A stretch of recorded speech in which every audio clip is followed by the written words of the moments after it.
Good evening, ladies and gentlemen out there in YouTube land. I am Deleted Scenes, human being, American, and YouTube Ronin, and I would like to welcome you to tonight's special edition of Live from Sparkwood and 21.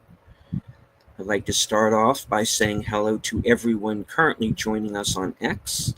I can't see you, but I know that you're there. I'm going to say hello to a few people who have joined us here in the live chat. Beginning with Blue Wrench channel member, the tired midnight blogger, the voice of Northern Oklahoma, Curtis Selby.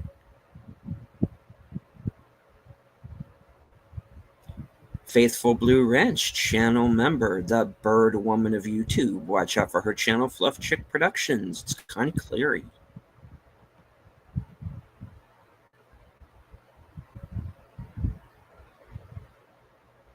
Friend of the channel, JPRPH1. Nothing to see here, citizen.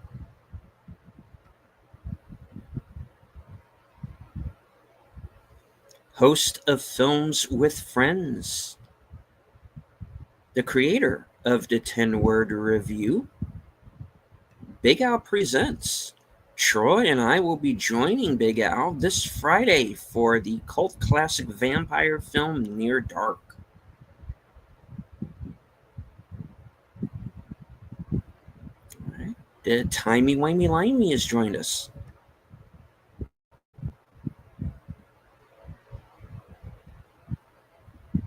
All right.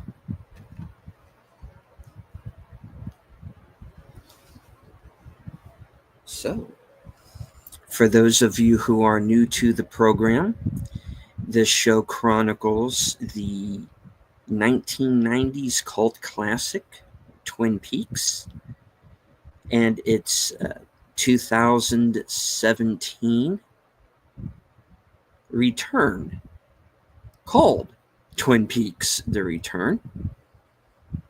And with the passing of the legendary co-creator David Lynch, we have decided to take the next few weeks to go into his filmography. We have covered Eraserhead and Wild at Heart, and I thought it was high time we got to The Elephant Man. Oh, but I am not alone on this odyssey. I do have some super fans who are patiently awaiting backstage, so I'm going to bring them out right now. Last call with Troy Pacelli. Hello, hello. Netters Network. Good evening. And Aged Boomer. Hello. That's my elephant Mario. That is. Nintendo might sue the stream though, so I gotta warn you. I'm sorry. My twin here's who. Did you get a chance to look up that that elephant sketch from Carol Burnett where Tim Conway goes off about? Oh, okay. We'll have to look at that sometime. It's really quite funny and yeah, elephant related. Cool. All right. Welcome to the chat. Geek Flag with an 8 nose and 273 with the $5 super chat. Thank you very much. Hello, everybody. Is anybody else having an issue when you guys have been going live lately? There's no I haven't been made aware of it. No. Well, we start the show every week, same time, so you know we should be here. That's why you're here. FKHC 2005, sometimes known as Tim. Going, do you know the Elephant Man? I actually do know the Elephant Man. Really? All right. Well, I first saw this film on. I do believe I did see it in theaters. If I didn't there, I certainly saw it on cable, but I do believe I saw it in theaters. And for the first few minutes, I didn't know quite what to make of it or what I had walked into, because there's definitely some very Lynchian aspects to this film, even though it is based on a true story. So the dream imagery is there. There is an abstract nature to certain scenes, but they don't really go over the top with it. Other than that, it really is this very straightforward biography of the life of John Merrick, and it is an excellent film. It was nominated for 8 Academy Awards, including Best Picture, Best Director, Best Screenplay, Best Actor, makeup, obviously. And we're going to be going a little more into that as the film progresses. Guys, what are your thoughts on the film? Well, I did not see it in theaters. In fact, this was not my first, how would you say, my first exposure to the story of the Elephant Man. For me, it was the 1982 stage to TV production version of the Elephant Man. Basically, the televised stage play starring Philip Anglem as John Merrick and Kevin Conway as Treves. So, that one was, I don't want to say it was a signed reading, but it was strongly suggested by my grade school because we were going to talk about, well, there was a lot to talk about, not just the history, but, the sociological impacts of how you respond to someone who is visually atypical and differently abled, as they used to say in the day. So it wasn't until years later that when the 1980 David Lynch version was released, on home media, that we were eager to see it because it was an award-winning film and we'd heard so much about it. And this well predates my experience with anything else David Lynch. This was before I had seen Eraserhead. This was before Twin Peaks had come out. So I had no idea who David Lynch was. Didn't think twice about it. I was pretty focused on the story, and had a huge impact. I don't know if I've ever actually seen it. Never seen any version of the Elephant Man? I don't believe so. I mean, I've seen The Hunchback of Notre Dame, but not like the Elephant Man. I have to confess, I've not seen it either. I thought maybe it was a superhero movie with a guy that dresses like in an elephant costume and stops crying, but I guess that's not what this is. Oh gosh! No, no. I'm Elephant Man, and they run the superstitious cowardly lot runs screaming, and he slaps his trunk and knocks him out and that sort of thing, right? No, yes, that's not a thing.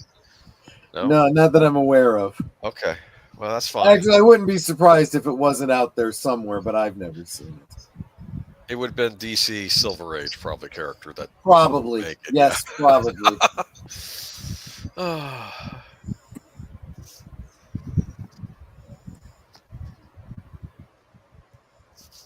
All right. Well, I guess we've got a lot of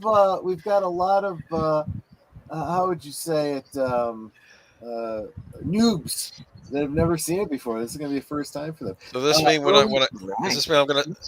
You shouldn't be surprised when I say, "Wow, that guy looks weird." Yeah. I say that. Earlier on, Curtis Selby had been saying that. his first comment. He said, I don't think I've no, he said he saw it years ago and it kind of freaked him out, but he hasn't seen it since. So it's almost like a first viewing because you're not going to remember a lot of the details. This movie gonna freak me out. A little bit, and I think Maybe. I think it almost should. That I would recommend though, aside from of course we're going to be talking about the David Lynch aspect of this and him as the director of this film, but I would encourage you to check out the 82 teleplay. Went out on it was on ABC January 4th of 82, and it's out there on YouTube. You can see it. And the big difference between that play and this, aside from obviously, what you would expect, the difference between a cinematic feature and a stage play, is that the main actor, Philip Anglem, wears no makeup. His entire performance is based on his own contortions of his body and his face. And what's very interesting is he starts the very opening scene is just him standing with just a loincloth on, just standing straight on stage. And as they read the doctor's description of his malady, he begins to contort his body to match what is being said. And by the time the description is done, in your mind, he is the Elephant Man. He is John Merrick. It's an and that play is still receiving revivals all the time. What's his name? I'm forgetting the actor's name. He played in Limitless. Oh gosh. You know who I mean, right? Limitless. He was Bradley Cooper. Bradley Cooper, Robert yes. De Niro. Bradley Cooper recently played the role just off Broadway. So, yeah, great story. If this overall story of the Elephant Man kind of speaks to you and you want to see more, but and we're not going to say that the David Lynch Elephant Man is specifically part of the Twin Peaks narrative or that it takes place in the Twin Peaks universe, other than the fact that this is a historic story. Obviously, John Merrick presumably did exist, in the Twin Peaks world, historically speaking. But anyway. Cool. All right, so shall we get started? Yes. Absolutely. All right. And 5, 4, 3, 2, 1, go.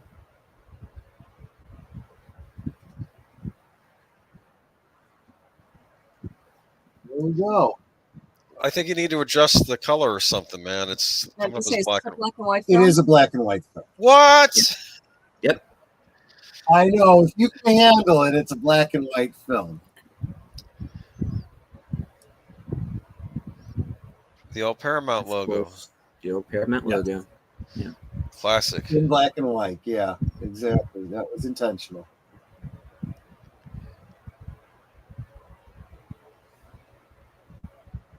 Yes, a Brooks film. This was produced by Mel Brooks. Yeah. Anthony Hopkins. John Hurt. And this film was my introduction to many of these actors. This was the first time I had seen Anthony Hopkins in a film. I had actually forgotten that all of these people were in this film. Yeah. I think The Black Cauldron was my introduction to John Hurt.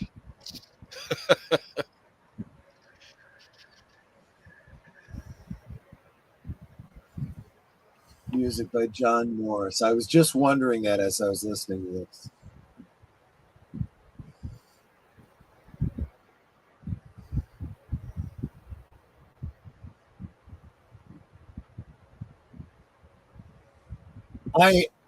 I promise not to get too into like the weeds with historical accuracy on this.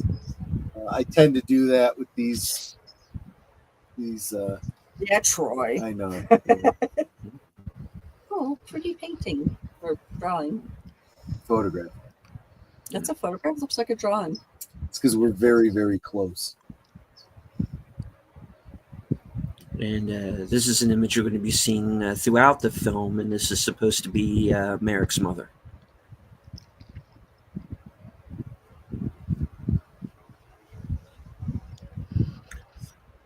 So what year is this supposed to take place? I want to say 18. Let me look. I want to give you a proper answer. 1889 or thereabouts. Merrick lived from 1862 to 1890.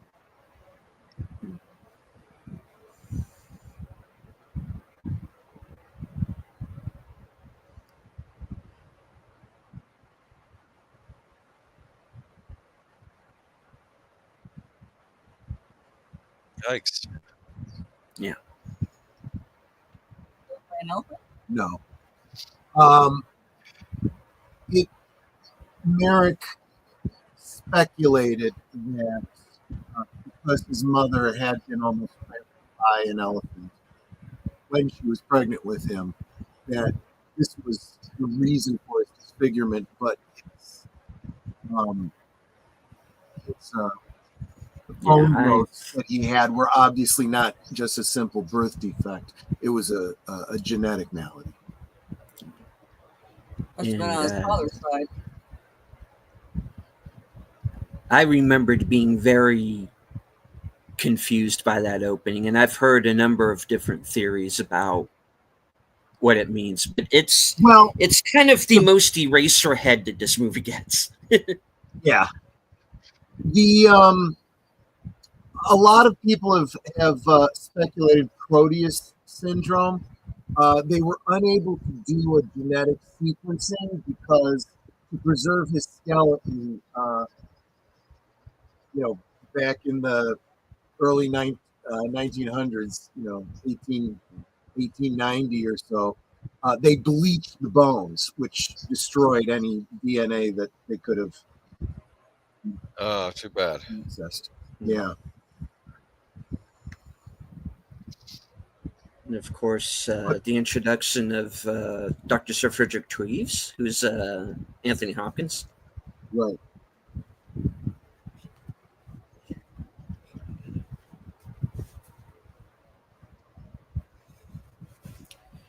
Doing what Anthony Hopkins does, going in through a door marked no entry.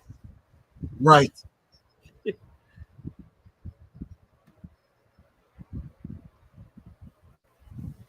I love the top hat.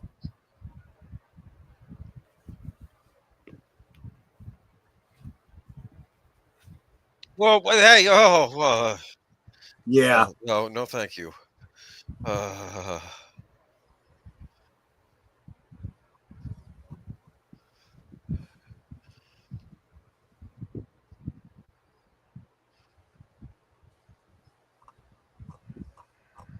He didn't pay to get in. No, he did not. He did not. No.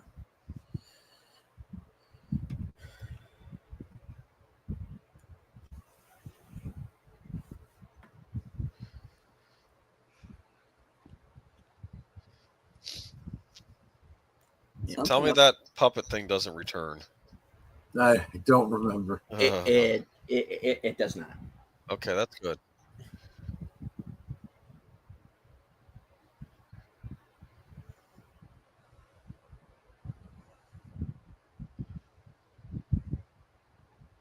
Of course, he will. he will appear in Dune some years from now. So freaks are okay, but not an abomination. Is that what he's basically saying? Yeah.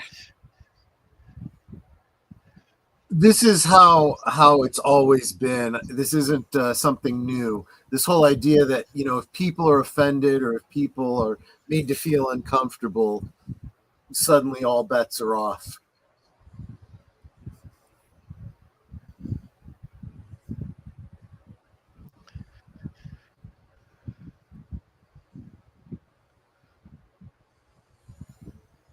I always wondered how much influence Freddie Jones' character in this film had on Liam Neeson's character in The Ballad of Buster Scruggs. Interesting. Very similar.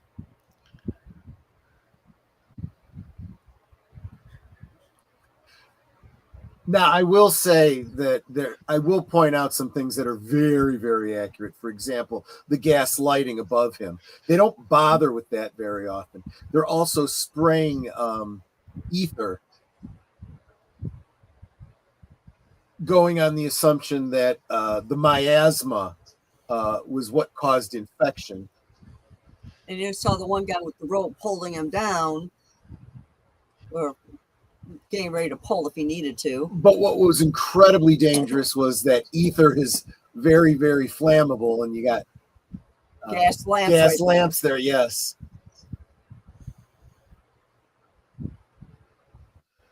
There's also no masks. Somebody was just coughing. Yep. Not so sanitary. That's what you're saying, right? The germ theory was just becoming in vogue back then.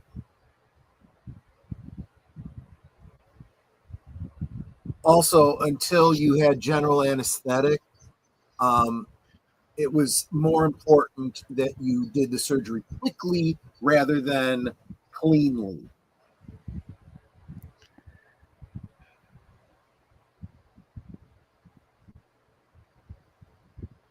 So from what you said earlier, the guy on the table was incident for a machining accident.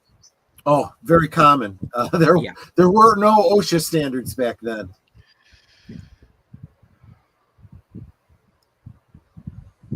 And very few labor laws.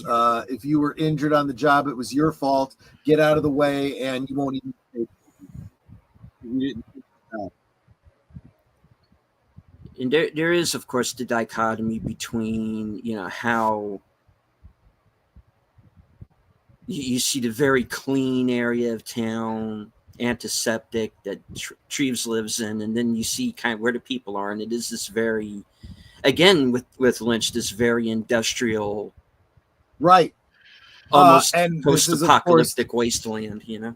Yes, which I'm sure the fact that this takes place during the Industrial Revolution absolutely appealed to him. Welcome Slasher Freddy says this movie was one of the 3 non-comedic movies that Mel Brooks had worked on, along with Francis and The Fly, and he has to not have his name in the credits. Yeah, for marketing reasons, kind of makes sense. I didn't realize that he was involved with The Fly. Oh yes, that's dog, I think. Yeah. Like fat. That's why. Sorry. There was actually a story behind the first press screening of The Fly. People going in with, you know, going in fly costumes and stuff like that, and because Mel Brooks, they're expecting a comedy, they're expecting a parody. Right. They know Brooks, they don't know Cronenberg. Right. So yeah, they came out of that screening rather sheepish. That really kind of boggles my mind, because from when I first heard about the movie, I remember the original Fly with Vincent Price, and I'm like, this is a horror movie. Sounds like they're just going to amp it up, and they sure enough did. Yeah.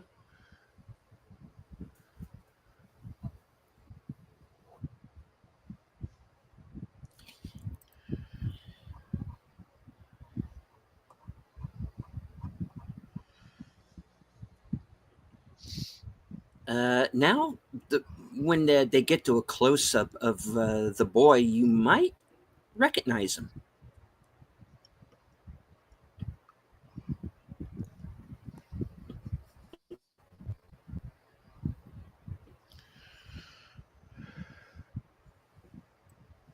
You don't get to see how much money you just handed him. Yeah.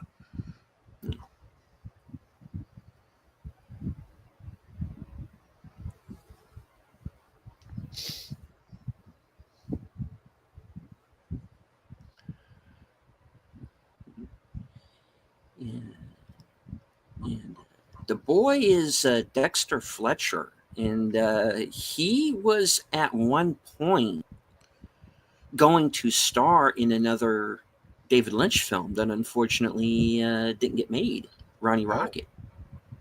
Huh.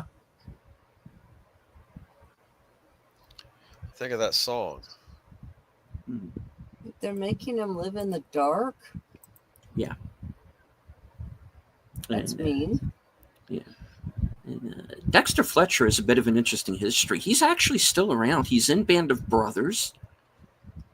And some say he actually ghost directed Bohemian Rhapsody.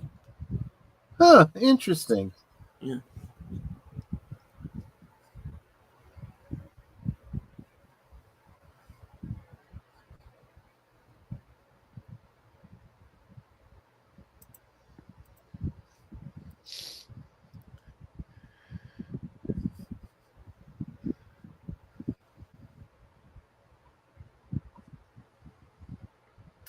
Where have I seen him before?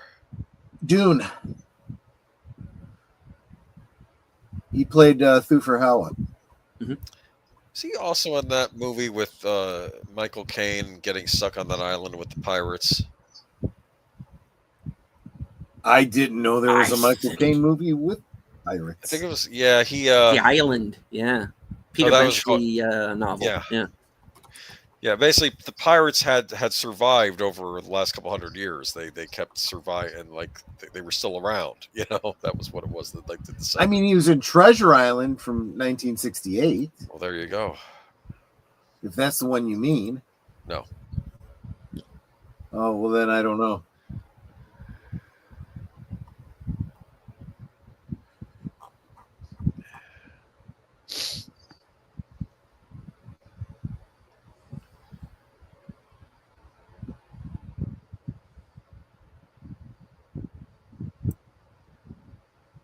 What's the kid shouting at him? He's trying to put over some measure of authority. Oh. And of course, we get our first look at him. Yeah.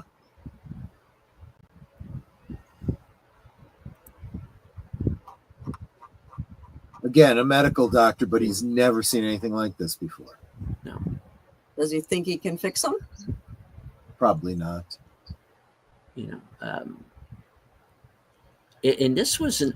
I can understand maybe a child being scared by this movie, but me being me, you know, I wasn't really scared. I was wrapped up in the fact that, you know, this man was for real, and you know, had to live in this condition. Yeah, you're meant to have a good deal of compassion for him. Yeah.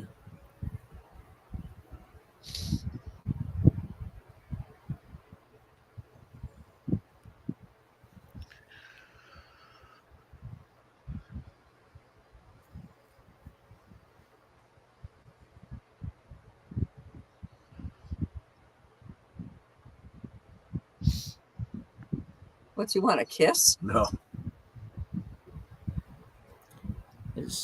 Well, as we're going to come to find out throughout the film, they're kind of two sides of the same coin. Right.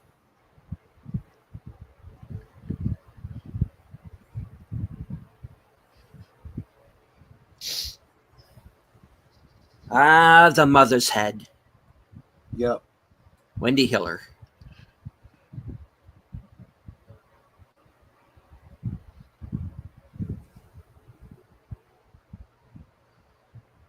This hat with a hood that he wears has become very synonymous with this particular version of the story, but it's very similar to what John Merrick actually wore.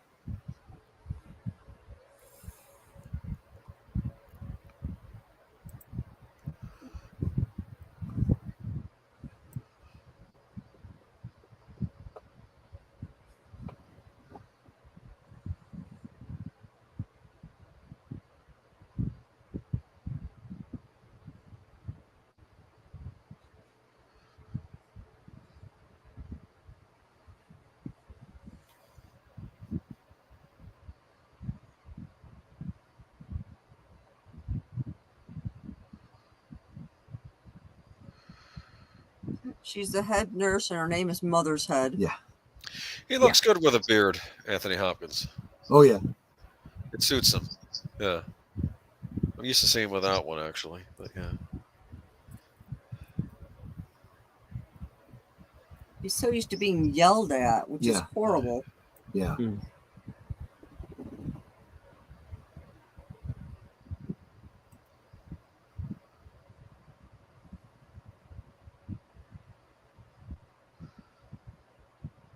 That's part of what the movie's about, isn't it? Is him finding his voice.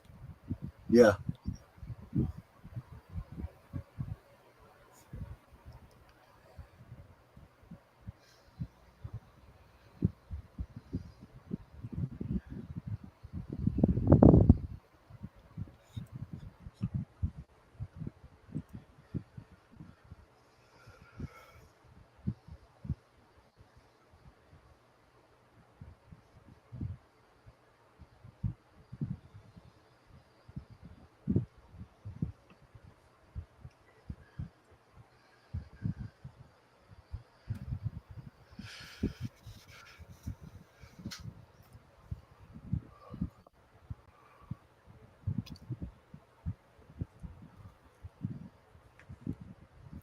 Hello to Emoji Queen, Lady Mist.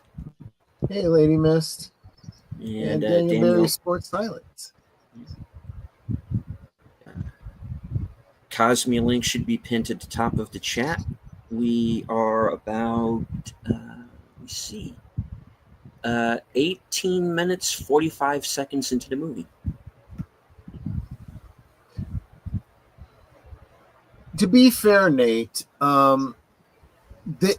these were the very early days of medicine. So there was very little a doctor could be expected to do for someone in this circumstance, but there was a desire to learn as much as possible.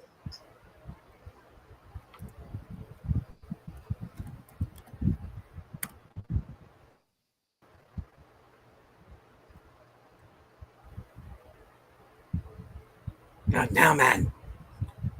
Yeah.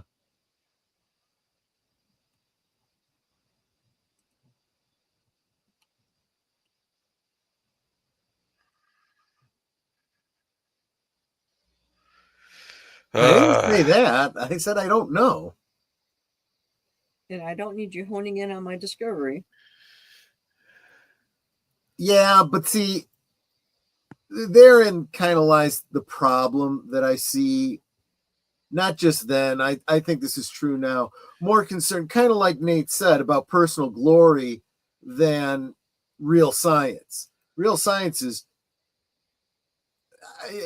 effectively doing what he's doing. Do an interview with the gentleman and then bring him, to, the entire board so that everyone can put their heads together and, Yeah. And hello to Slasher Fred. Oh, hello, Slasher Fred.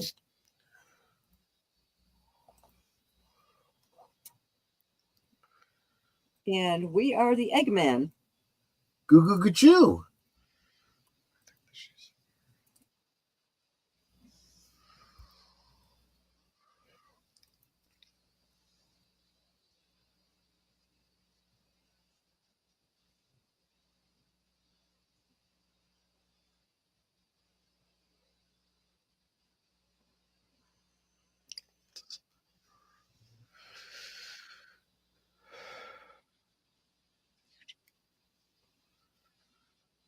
And then I'm going to parade you in front of a bunch of people, so you will be frightened. This was generally how medicine was practiced. A lot of times people couldn't afford the care that they would receive, but if their condition was particularly unique, almost all hospitals were teaching hospitals.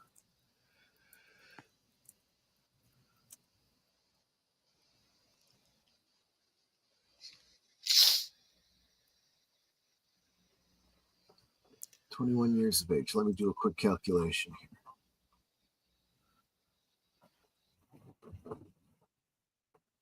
So this is probably 1884 this is taking place.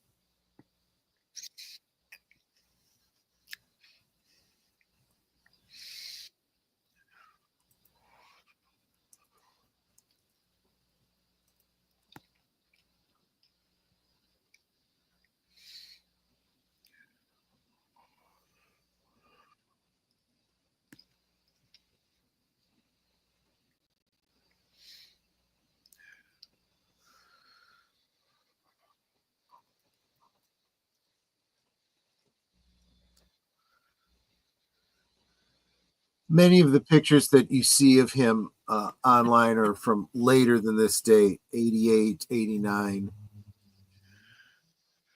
pretty much just before his death.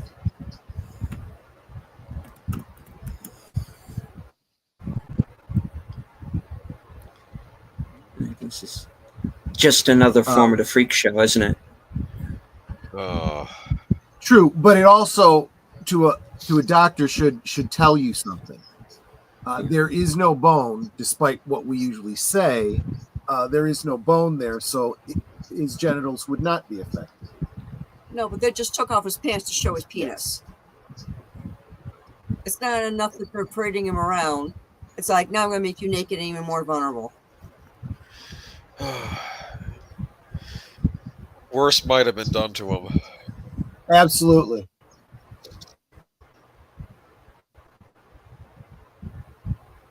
For him, unfortunately, this really was a step up in life.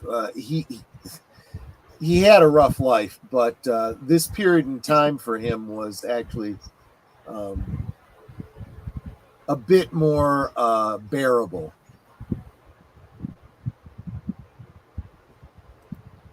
Do you want to say hello to Slasher Fred? I forgot to do that earlier. And We Are the Men has also joined us. Cosme link at the top of the chat. If you wish to join us in Cosme, watch the film. Nate is 100% correct when he says back in those days all hospitals were trial and error. But I got to be honest, not sure much has changed.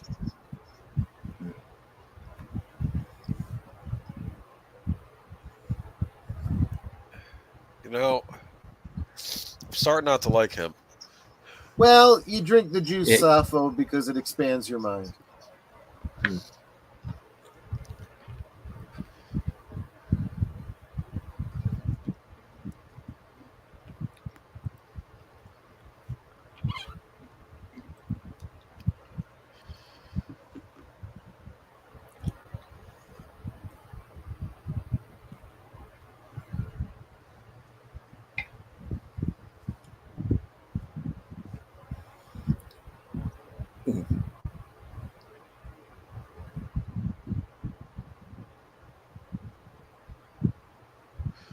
What was he beating up?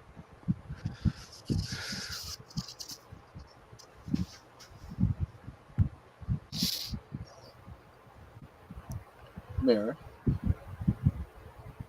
Well, you beat him. Well, yeah.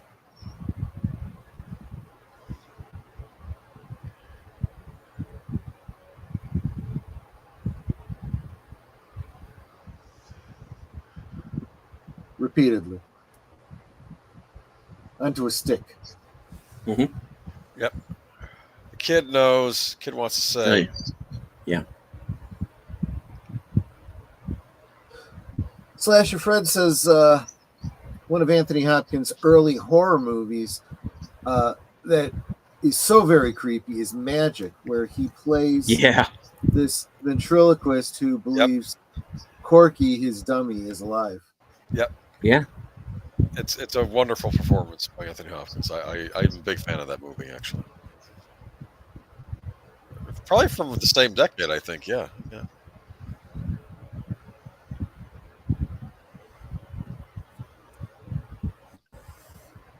If you don't let me take him to the hospital, I cannot treat him.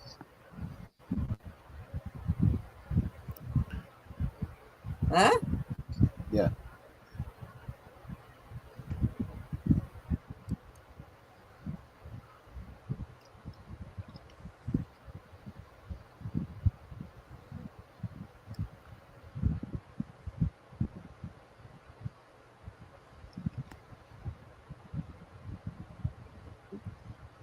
What does he think he wants to do? Have sex with them? I don't know.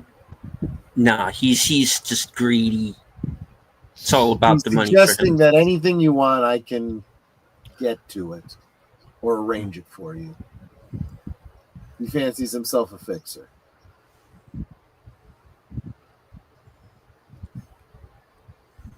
Move along. Nothing to see here. I'm going to guess that those buildings didn't have any lifts. I mean, I suppose they did exist back then.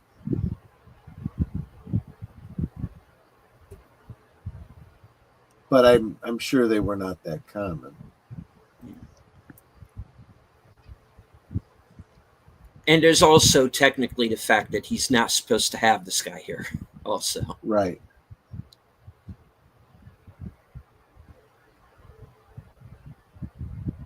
And dun, dun, dun, dun. Huh. Hop, hop, hops. Well said. Yep. Yep.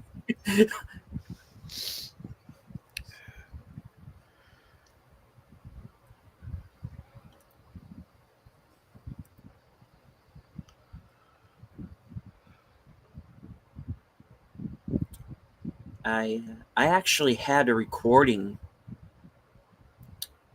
on cassette back in the day of Sir John Gielgud and Sir Ralph Richardson as Holmes and Watson in Scandal in Bohemia. Very well Wow.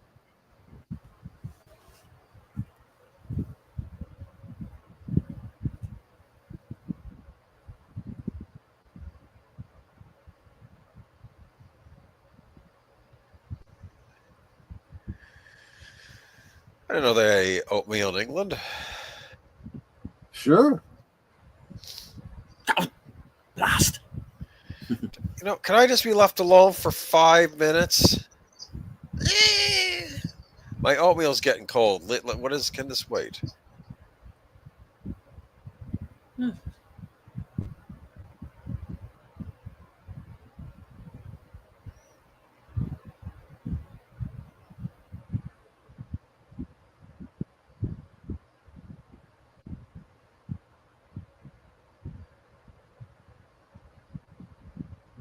Up there, sir?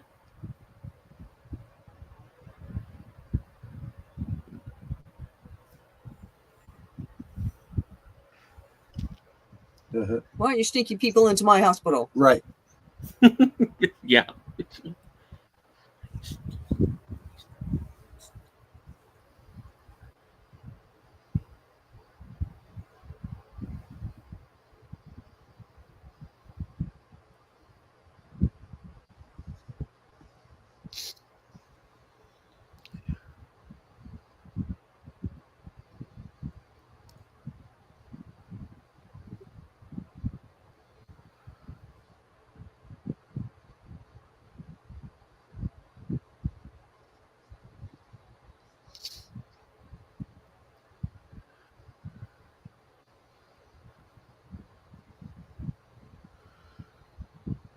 Uh-oh. And the bronchitis is not incurable.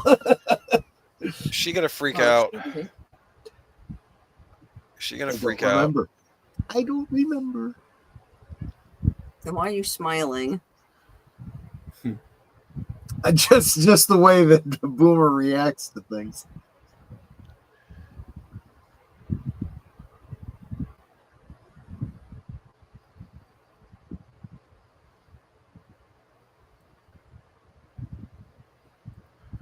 See, that's very clever. If you meet him, you'll kind of understand what I'm getting at here. But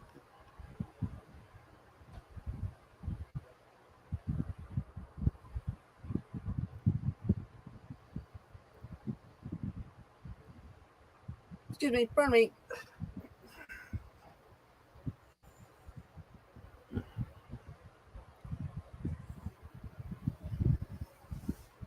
Snowflake. Oh, I thought he was about to say, "Doesn't anybody knock?" Okay, not funny.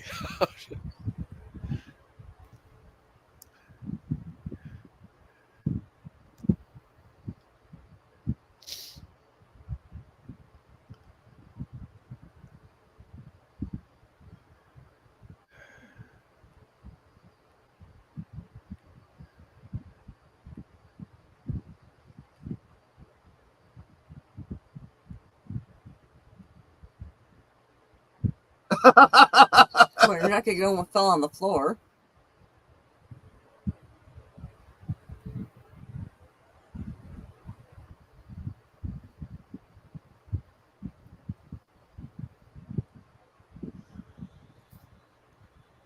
He almost has the same face as Rocky. What's his name in that Cher movie? Mask, yes, and that was, I believe, Proteus disease.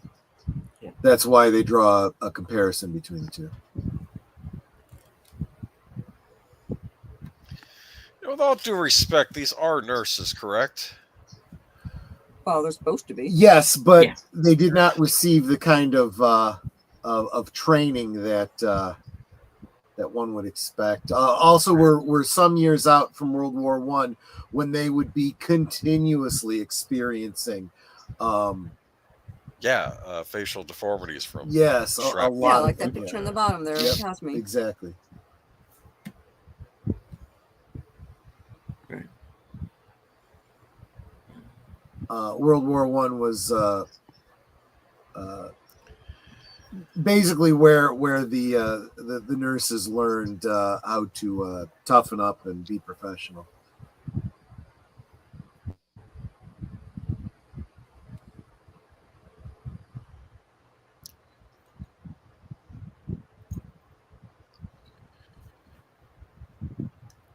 And hello to Santiago Chavez. Always good to see you in the Cosme chats.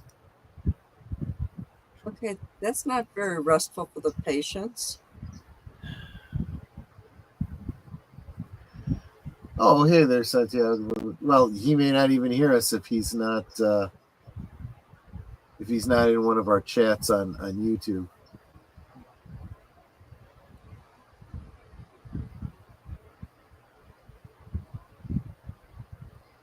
And we're about to be introduced to the worst night watchman in the history of film.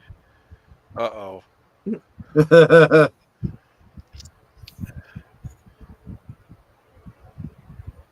Tell me he's not going to bring a torch in there. Hey, you like fire, Elephant Man? Well, not only that, but his shoes are so loud. It's like, my gosh, they're going to hear you coming down the hall. Is he gonna start tap dancing?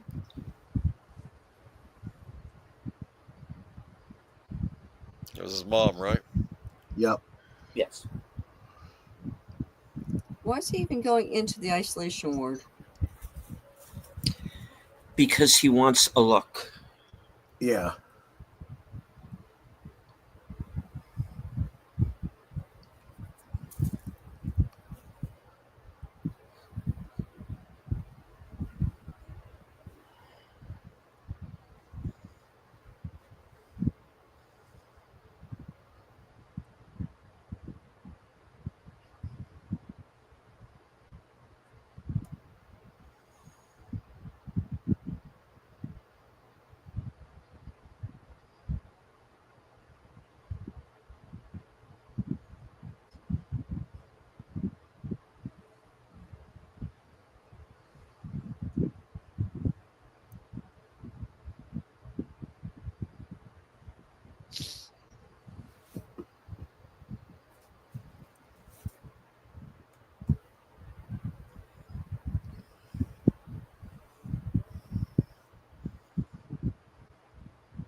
Uh-oh.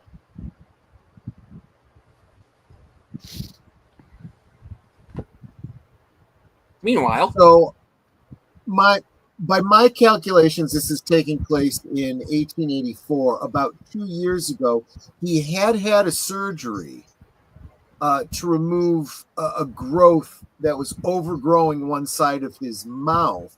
Wow. That not only made it difficult to breathe, but impossible to talk. The surgery was performed by Dr. Bryan. Again, this was like 2 years before these events, I believe.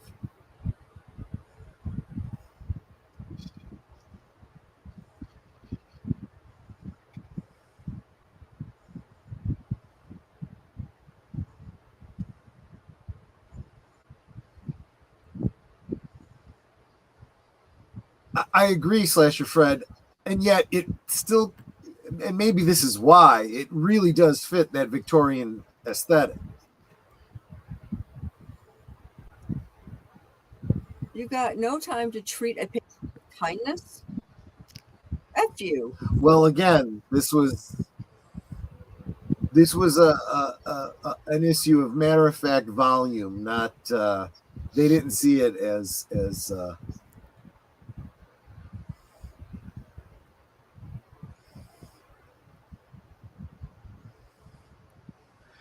Look who it is. well. In his case, you can treat his bronchitis.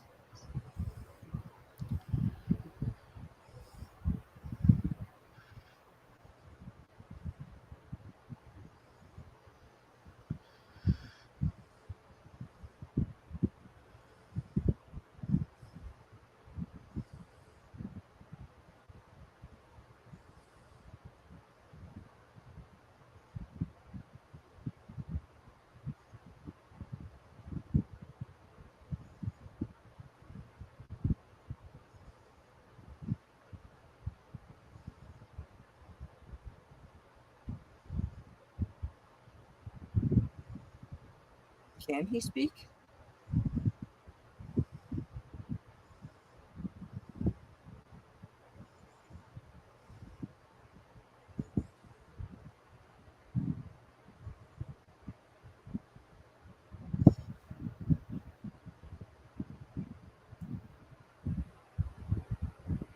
Okay, he understands. Yes.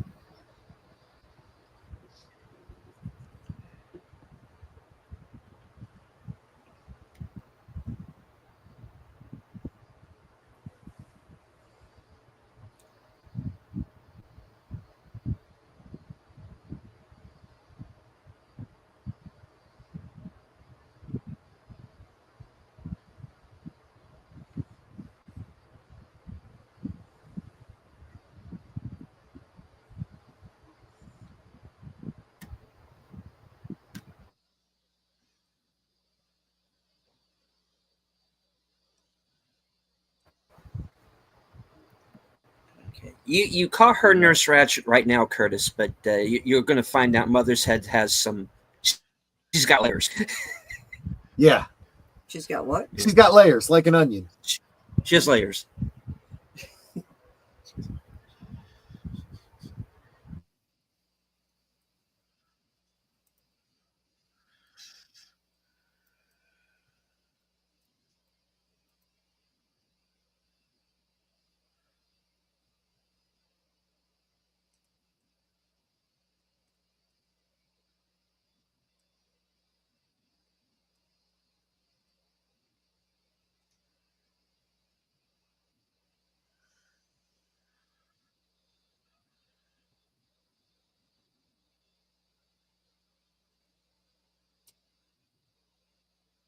Yeah, it's very difficult for him to pronounce M's because he has to pull his lips together.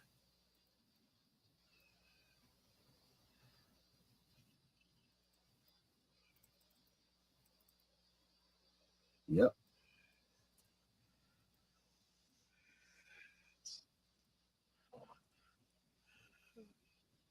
Doesn't he have some street urchins to wrangle or something? Yeah, right. Like Go pickpocket the constabulary. Or just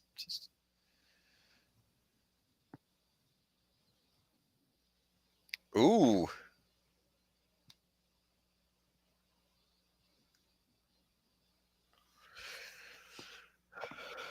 You know, he hasn't. Cure him? Where did you get your medical degree from?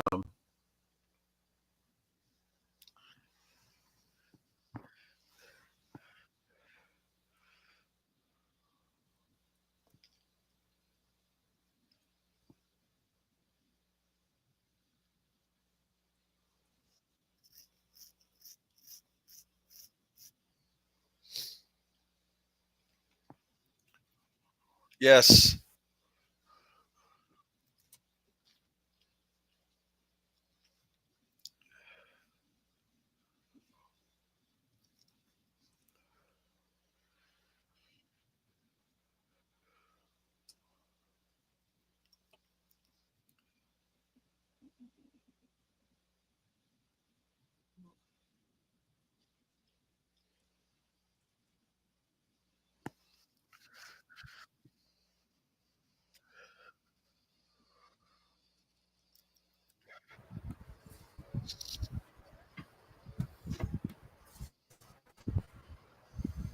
Uh-huh. Yeah.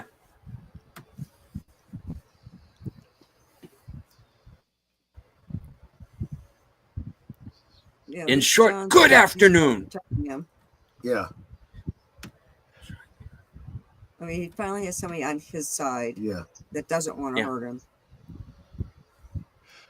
Science. Yeah, exactly, Curtis.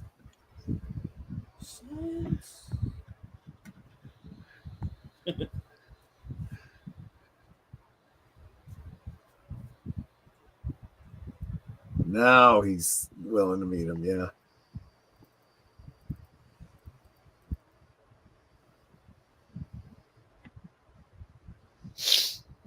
Okay, then. Jesus, beat the clock.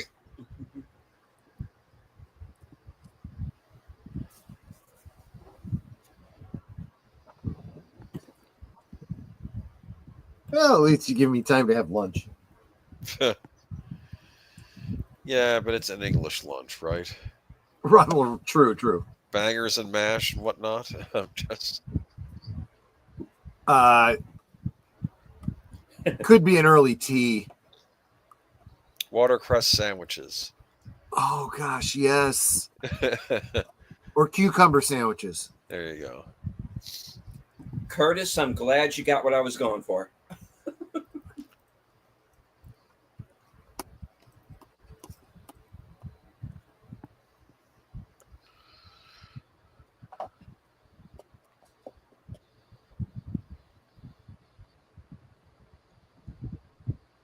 That makes me wonder, can he read or is he just memorizing what's being given to him?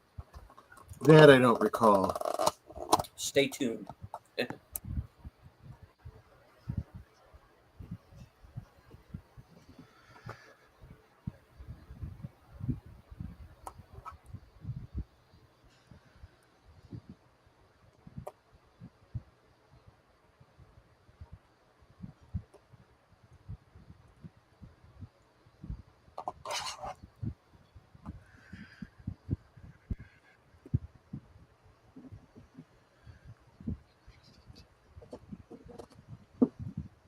I mean, let's face it, literacy wasn't that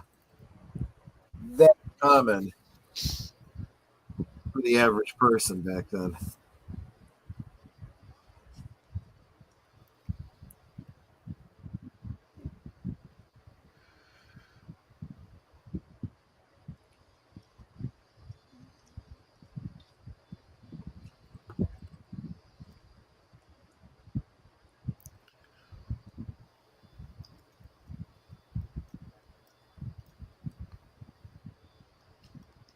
The fact is, it's impossible to recognize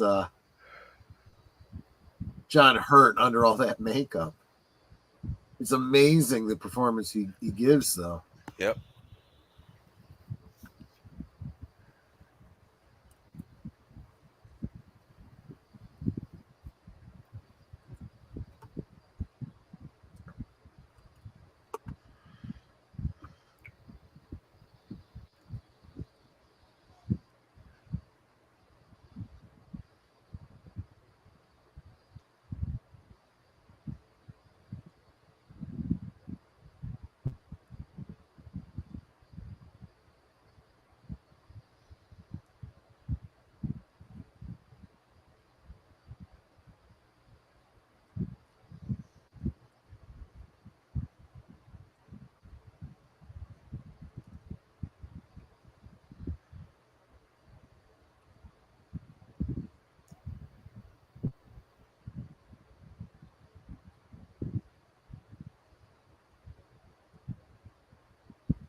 Yeah, they usually just toss a live cat at me. You know, it's Oh yeah, something like that.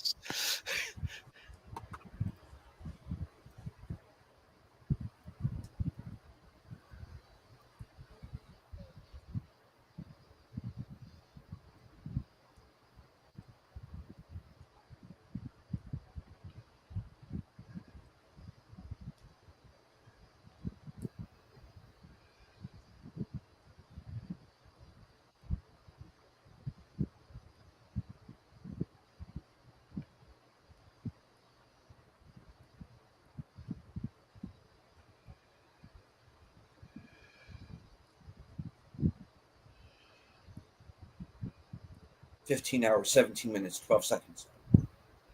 Yeah.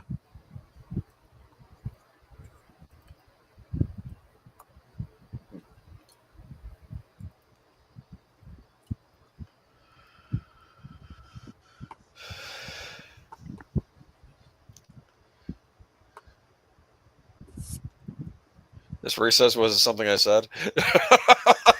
Yeah.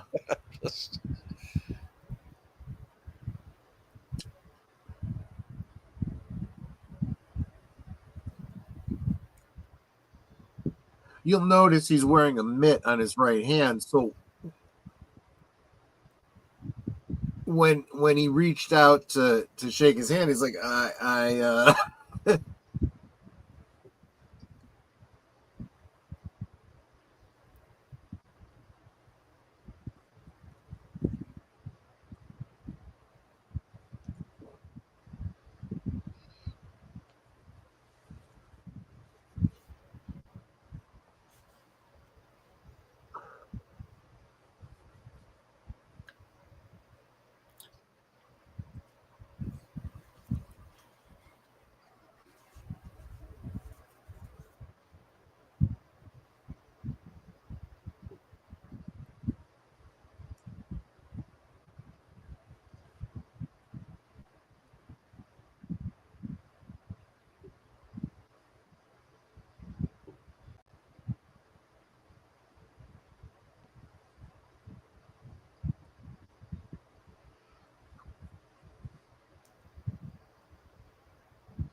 oh right, he would have been Anglican. Yep.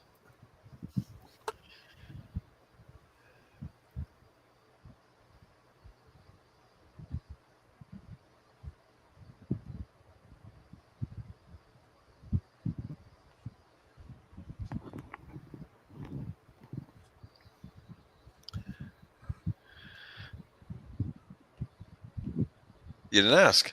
You didn't, yeah.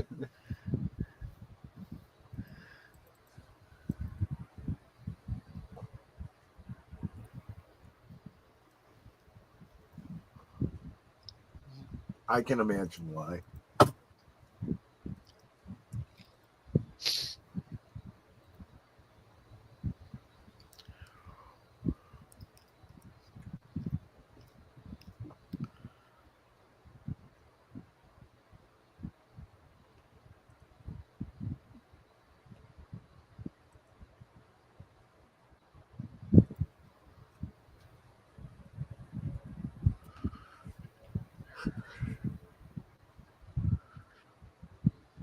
That's very pleasant, huh? Yeah.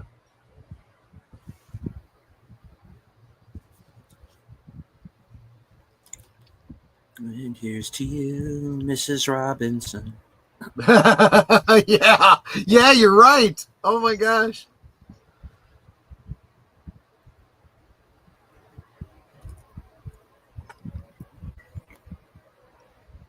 Is she Cleopatra?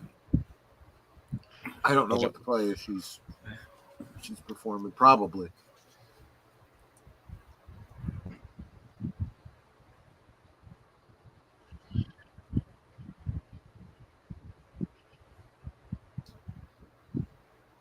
Now, if I were John, I'd tell the doctor, your nightman is bringing his friends up here and making money off of me. Well, again, he doesn't know what the situation is here and how that would impact him.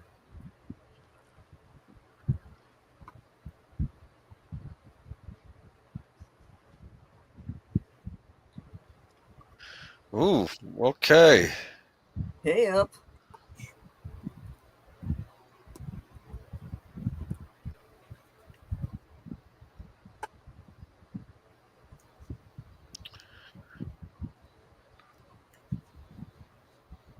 I was thinking the exact same thing, Kurt.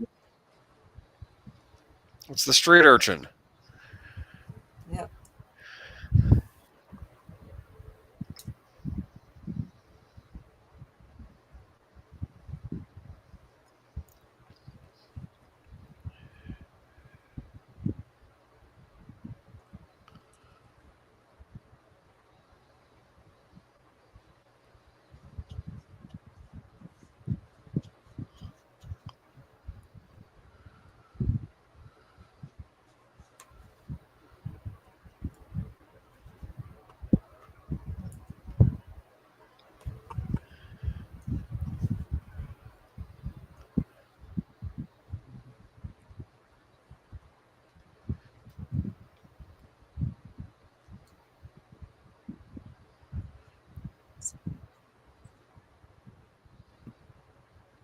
Uh,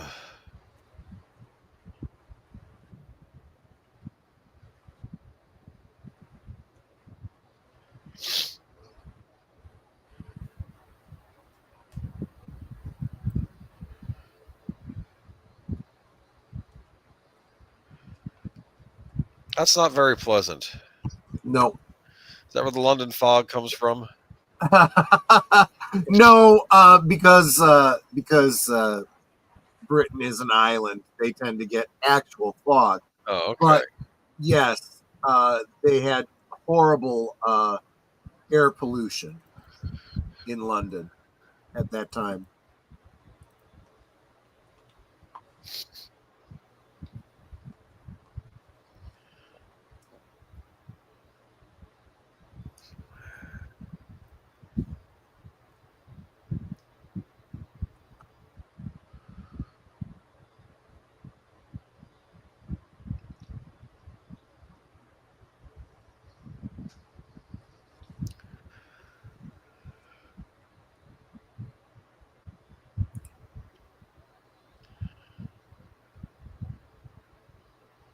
Wow, look how pretty. Yeah. A well-tailored suit covers over a multitude of sins. Is he going to perform putting on the Ritz? Possibly.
See, I would look around a room like that and say, I see a lot of breakable things.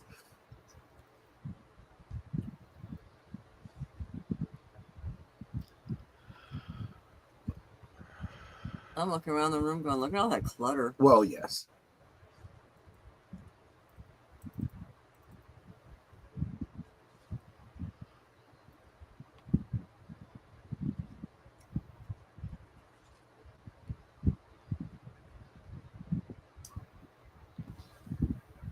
He only uses his left hand.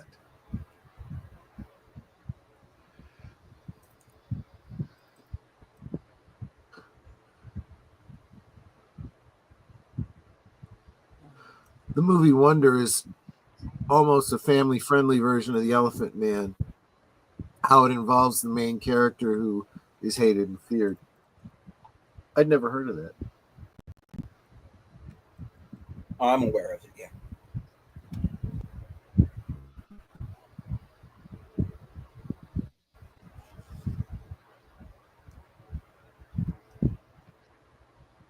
Honestly, you can imagine he's never had this kind of human kindness before.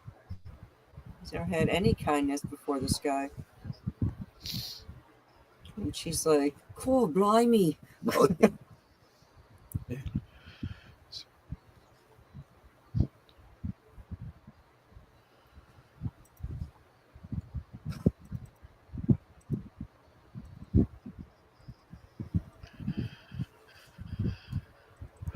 Yeah, I see Taco in the chat. Yeah. Putting on the Ritz. Yeah, exactly.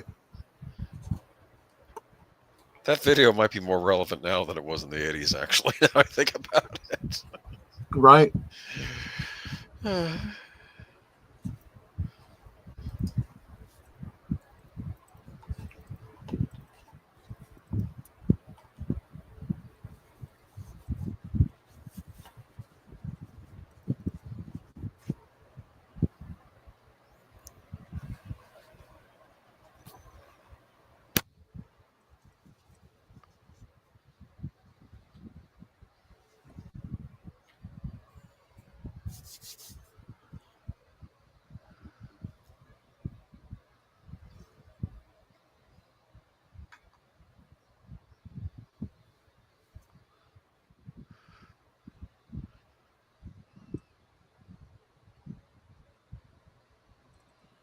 What's a friend? Yeah, exactly.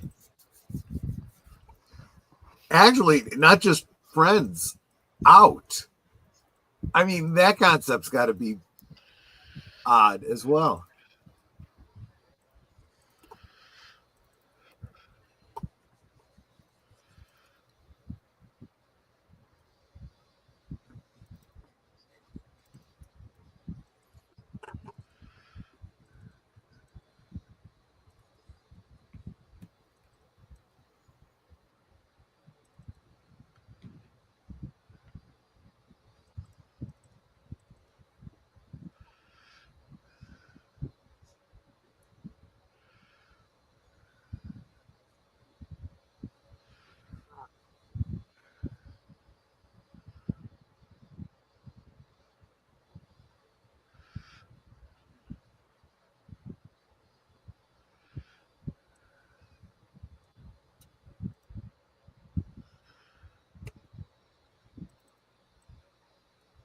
This is the closest they have to an idea about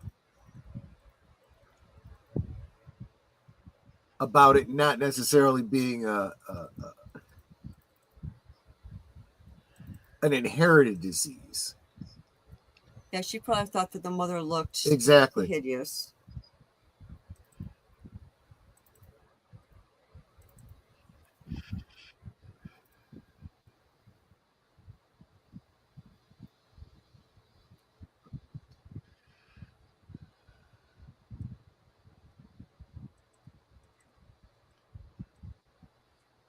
I understand her heart.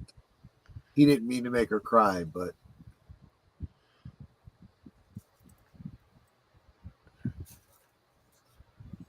How did he make her laugh?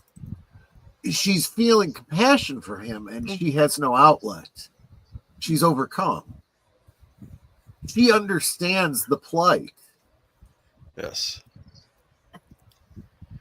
Why was he just digging in the garbage? You'll see.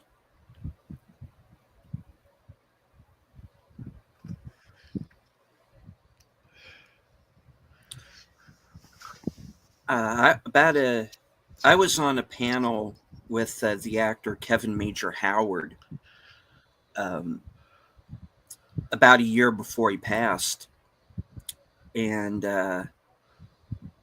we were talking about his career, Alien Nation, Full Metal Jacket, whatnot, and I asked him, what's it like to spend so many hours in the makeup chair like that? Because in Alien Nation, that had a lot of makeup to do, and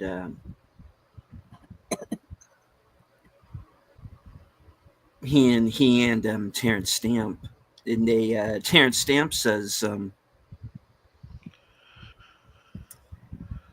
"Well, I can get John Hurt on the phone." Oh. So yes, and what was it? What was it like for you being in the makeup chair for Elephant Man for spending all those hours? What did you do? And John Hurt says, "I was drunk the entire time."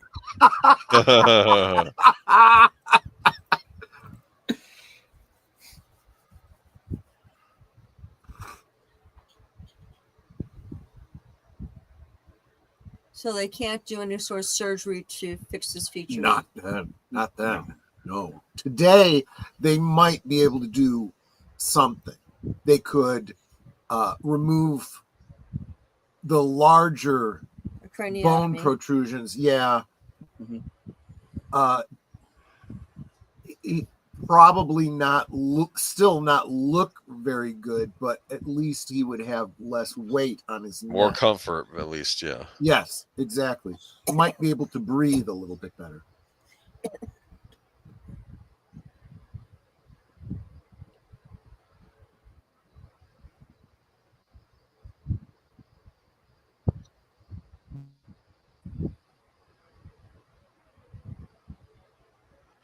It's like no one's ever brought me a present before.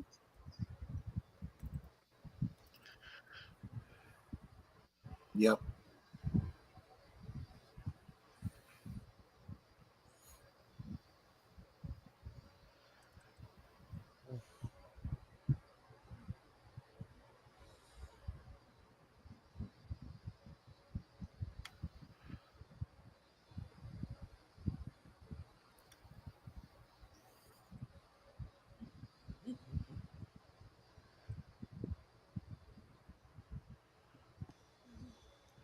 She looks like Deanna Troy. Yeah.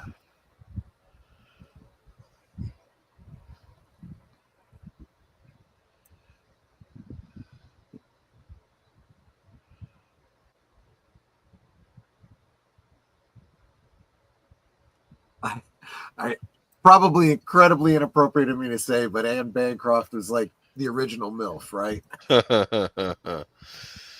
Yeah.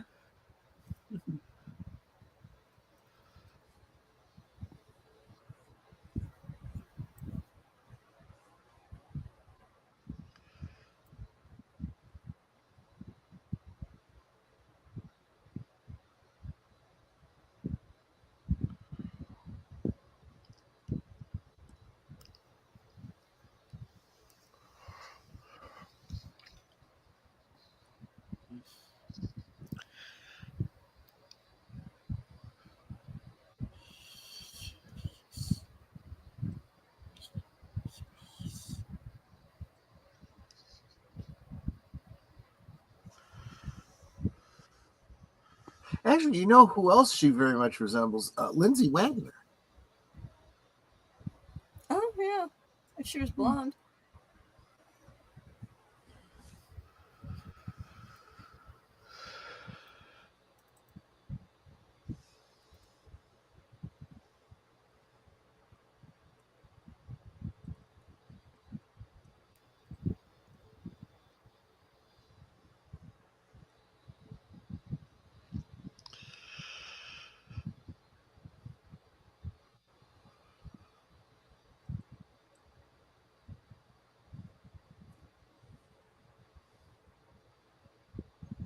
What book did she give him? Don't know.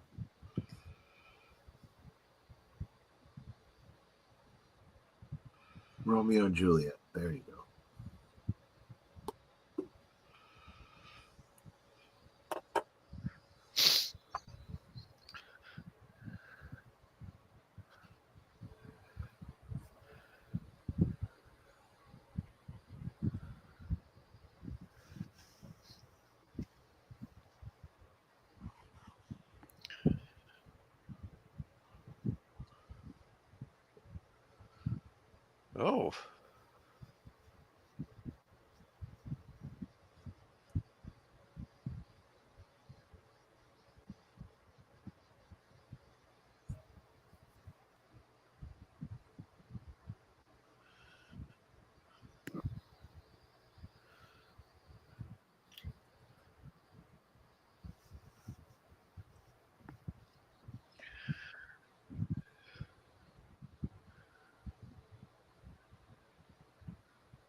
Draw an actor. Well, I don't want to be Romeo. Things didn't work out so well for him in the end. Well, that's what he should that have is said. true. He hasn't read it yet, so he doesn't know.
He's talking much better too. Yeah.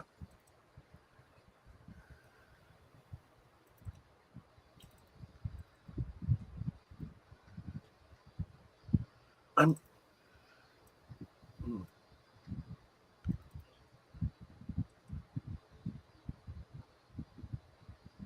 Beautiful eyes. I am. I'm not sure if there's any audio recordings of his actual voice, but obviously, for the purposes of a film like this, and definitely the stage play, you need to be able to understand him.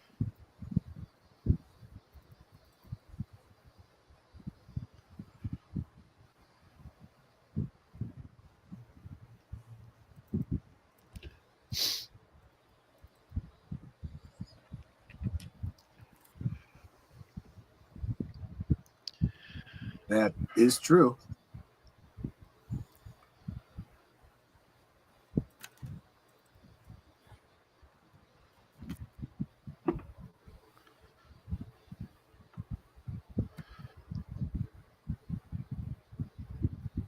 Oh.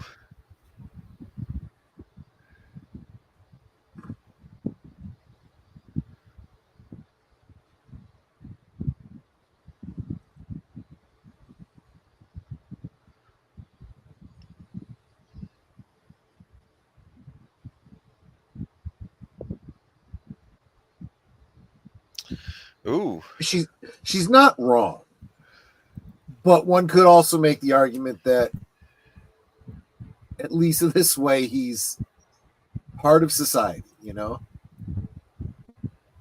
an experience he otherwise never would have had.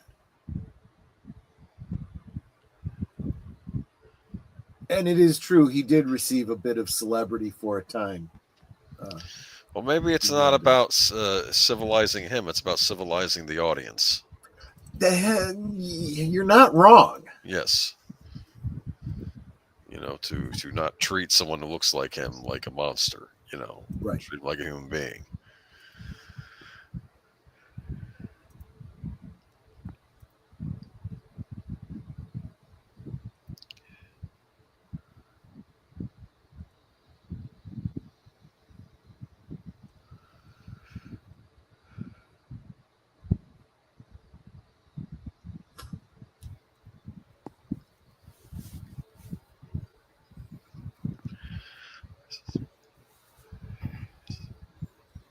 So he's having nightmares. Well, that and if he doesn't have his head perfectly straight, it does cut off his airway, and he has a difficult time breathing.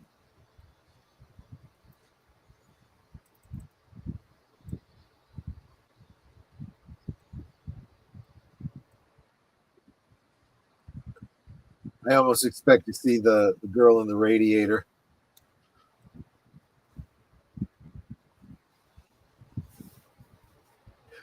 Yeah, Curtis was on the same page as I was. Return to Twin Peaks, right? So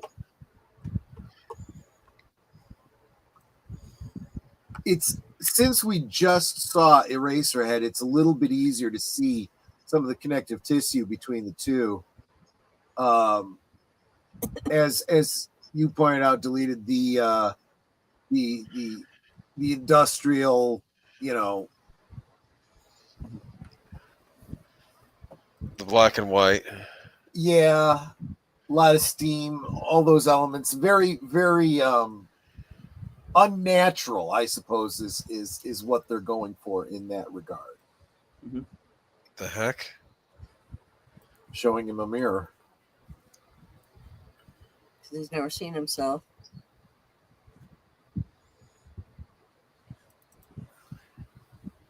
But wasn't he able to see himself the reflection of the window?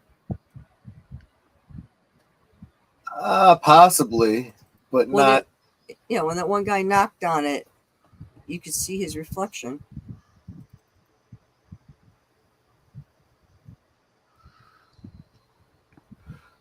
I was also gonna say, his deformity, you could almost see being very similar to the baby in Eraserhead as well, and again the guild steersman in Dune.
That is the question we all ask, isn't it? See, that's just it. It's not enough that, in his mind, it's not enough that he's doing a good thing. And as his wife points out, that he's more fulfilled than he's ever been in his life. What benefit is that to him if he's doing it for self-aggrandizement? But I don't think he is doing it for self-aggrandizement. That's just happening because he's doing it. Right? That's what he's wrestling with, though. Okay. He's not so sure. Well, he could. You may be right. Yeah. Ooh.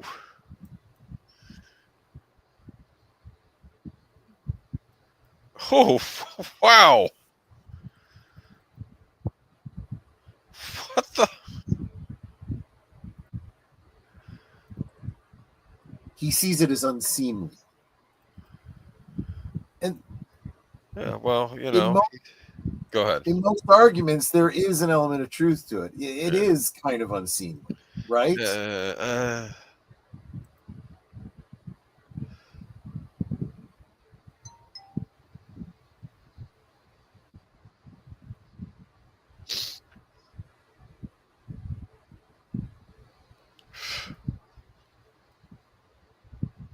And put where?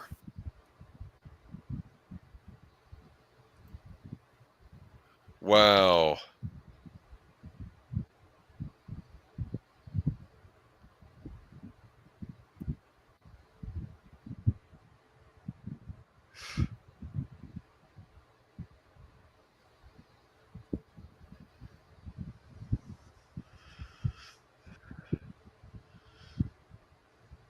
Yikes.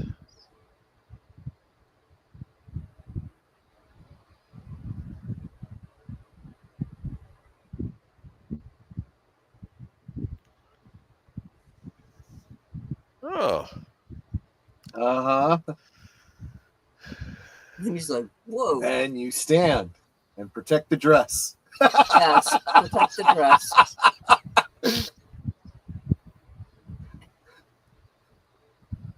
Because Troy spent a lot of time sewing the bobbins on the bottom.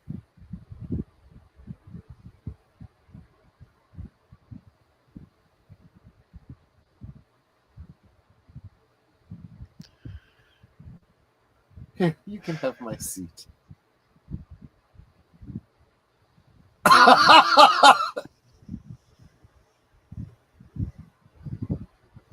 Like That's that right. just goes, oh. Oh, yeah, because they cannot sit until she allows them.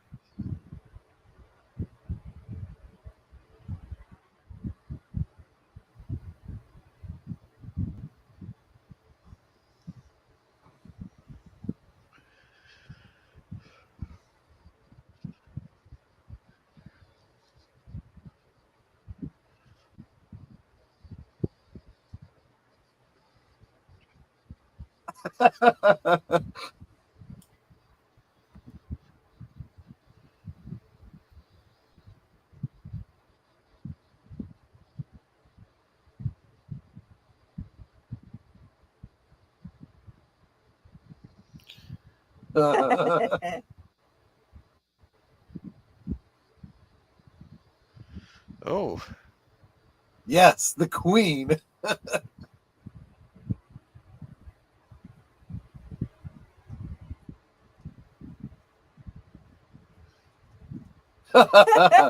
Except for that guy at the end. He will not be dissuaded.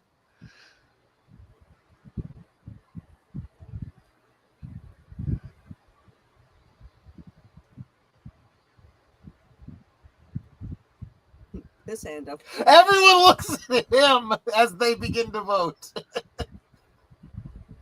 Yes, but where were those sums be coming from? The queen? They may be a stipend from the crown, but the that British was all for taxpayer. charities. Sorry, what? No, well, no, there was a number of individuals that would be charitable and donate. This whole concept of crowdfunding is not new. It's not just something that began in the era of the computer.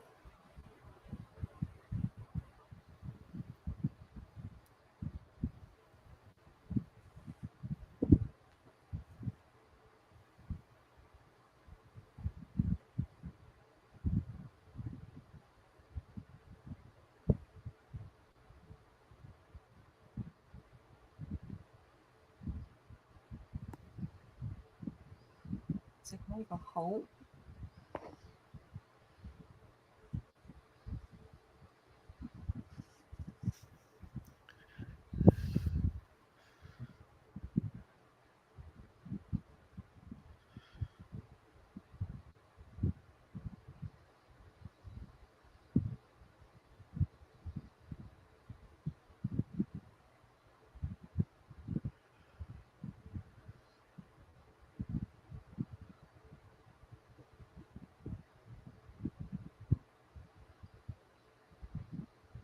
No, that's beautiful.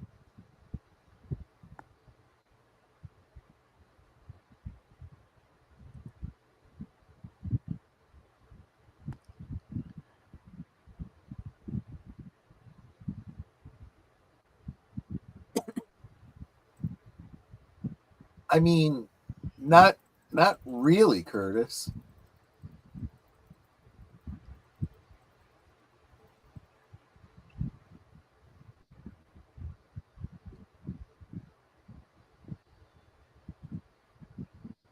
Certainly not within his adult life.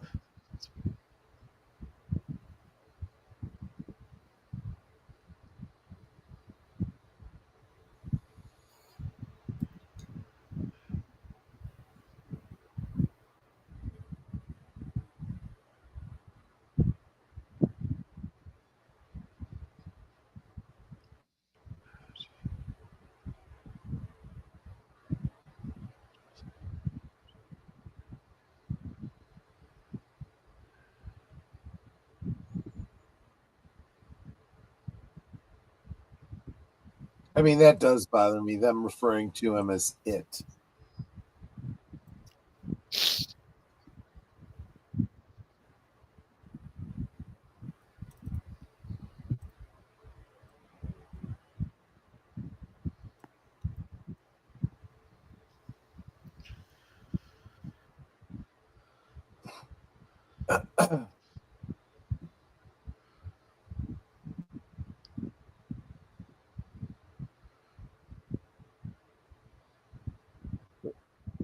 I don't like these people.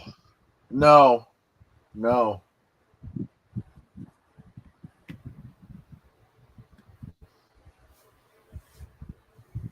Yeah, why he says singling? Because you have the bare minimum of perspicacity, I suppose. Is this crowd going to turn ugly? They're already ugly, aren't they? Yeah.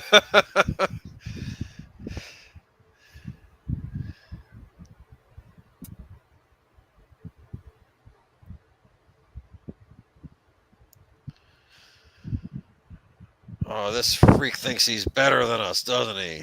I'm so waiting for that line to come out. Just.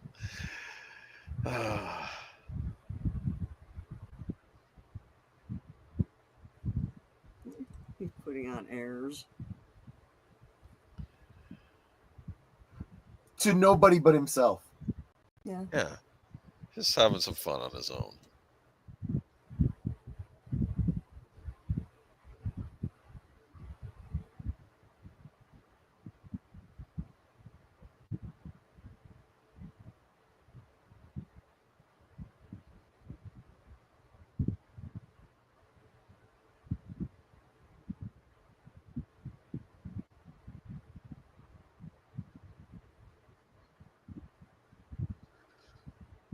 Get your hand off her mouth. I know. That's I don't like people touching my mouth. You.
This is probably the most horrifying thing about this movie.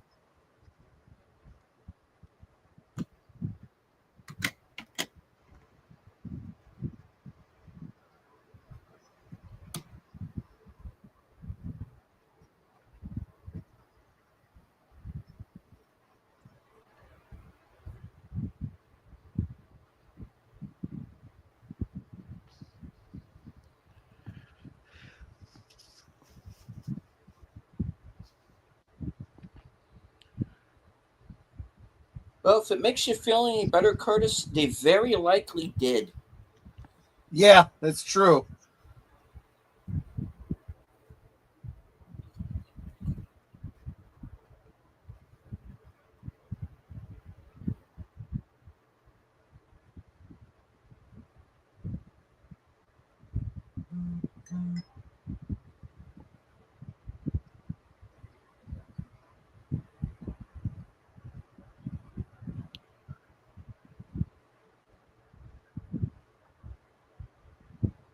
Go tell the doc.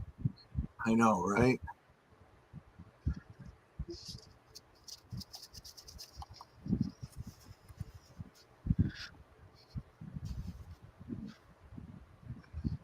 And dude needs to learn how to lock his door.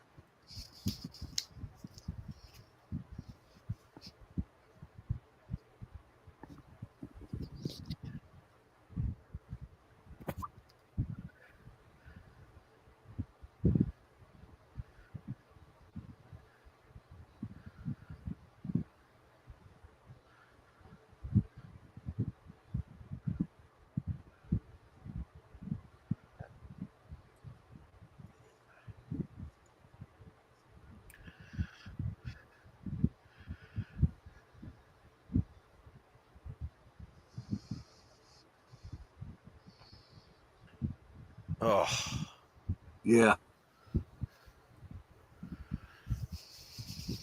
He needs to tell someone.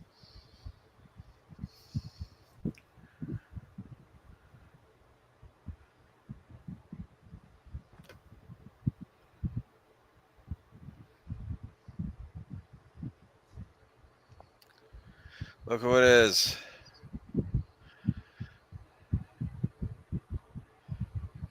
My precious. Yeah. Well. Yeah.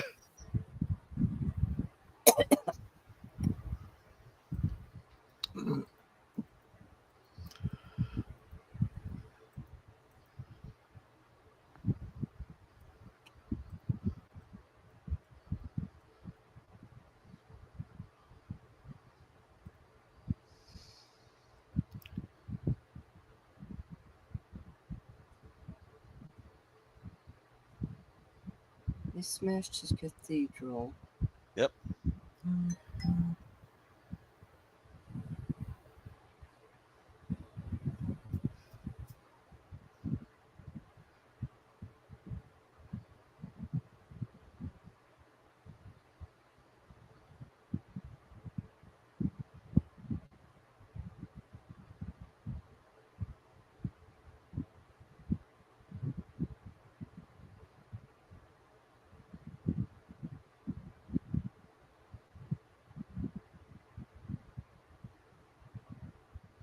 John leave? Who's that guy? That's the kid that saw what happened last night.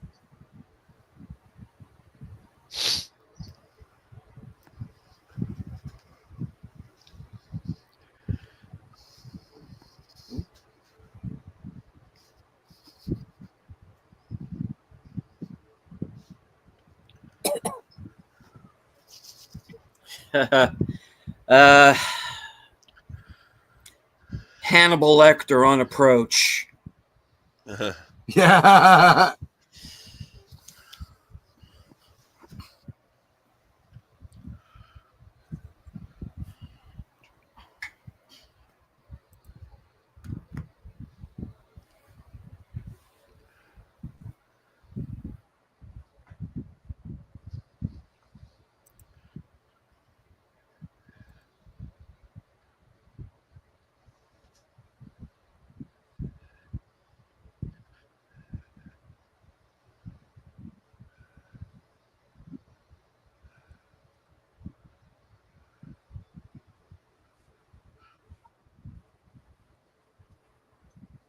Hit him several times.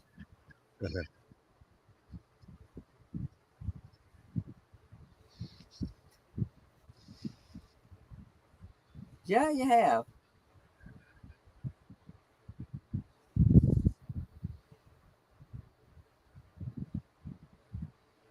Ooh.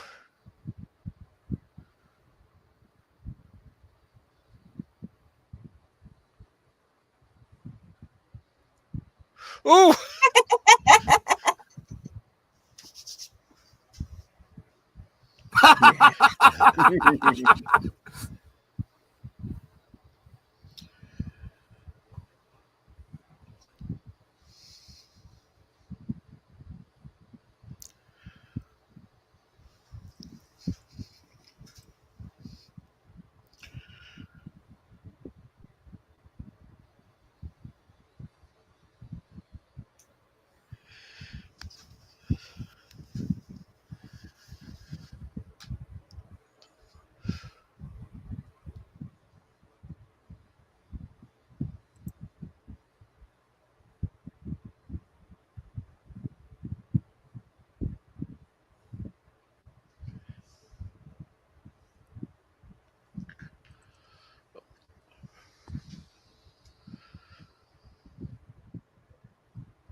And of course, Kenny Baker.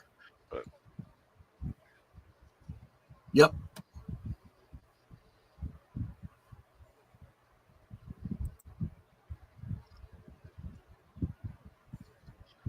Oh man, they put him back.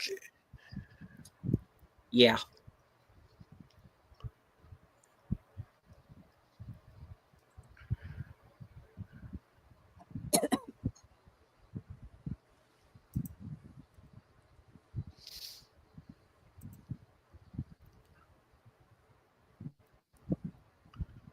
Won't Queen Victoria be angry about this? Well, I would here's think. here is the problem. I said I wasn't going to get too into the actual history about this. A lot of this is told out of order. All of these things that you're seeing here actually happened before his time in the hospital. Okay.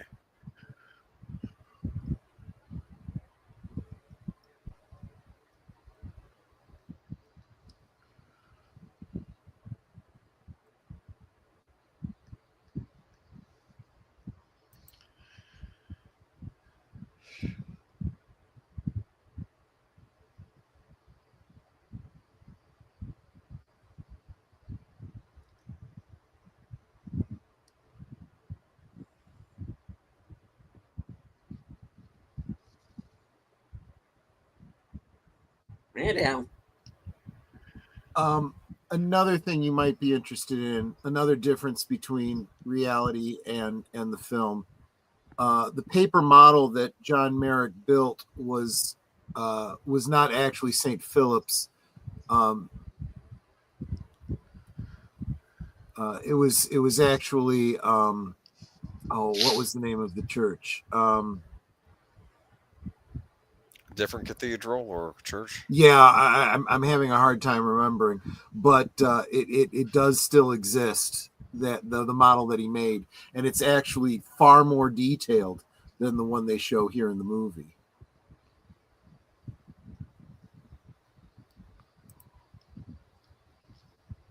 I recognize him. Oh yeah. Did John die? No. Not yet.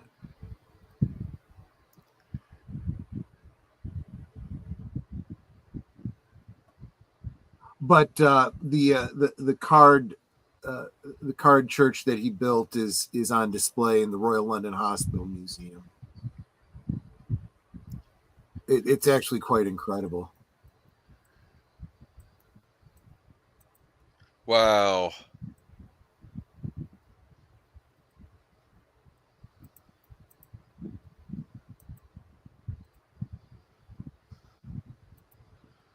This man is evil. Yes. The Wicked. Mainz Cathedral. I'm sorry, it was the Mainz Cathedral that he had built, that he had done the card model of.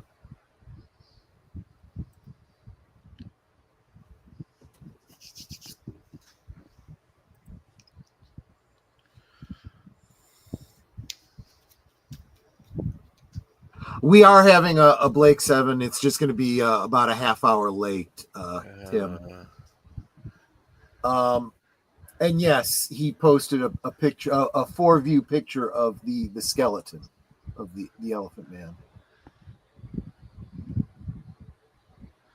And honestly, you can find. Oh, this is messed up.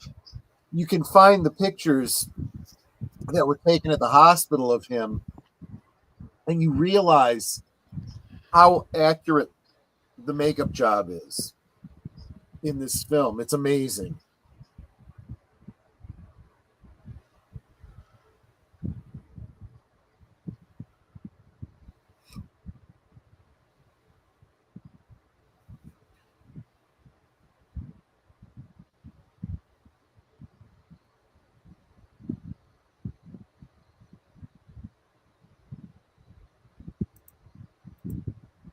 So in reality, all this that he went through in the circus circuit, I suppose, all happened before he went to the hospital, and the freak shows were being shut down in London, and he basically found himself homeless and out of work.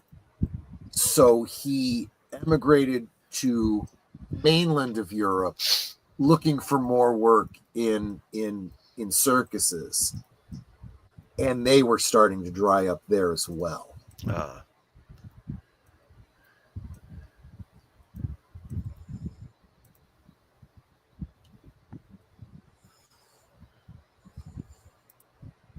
Well, Yeah. That's good. And they're going to do exactly like the characters in the movie Freaks did. They're going to Yes. protect who they look at as their own, and they Yes. see him as their own. Exactly. There aren't many. This, and I think maybe Under the Rainbow, a handful of others are films where you get to see Ken Baker's face, and I always thought that he had a strong resemblance to what's his name? The actor who played Obi-Wan Kenobi, Alec Guinness. So I'm actually using an Alec Guinness action figure, and I'm doing a custom R2 where the dome is taken off with Kenny Baker inside of it. Using, like I said, the head and shoulders of an Obi-Wan Kenobi figure.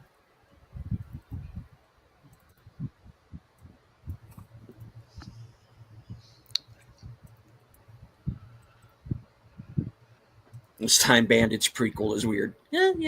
I Now- like to think they would have done this too. Here's a very interesting, just from a medical standpoint, most forms of dwarfism are very similar to the Proteus disease that we presume that Merrick had, in that these are afflictions of the skeletal system. So most dwarves, their skull is obviously similar in size to an average human. They're diminutive because of shortened limbs mostly. Their torsos are only slightly truncated, and obviously the genitals would not be affected at all.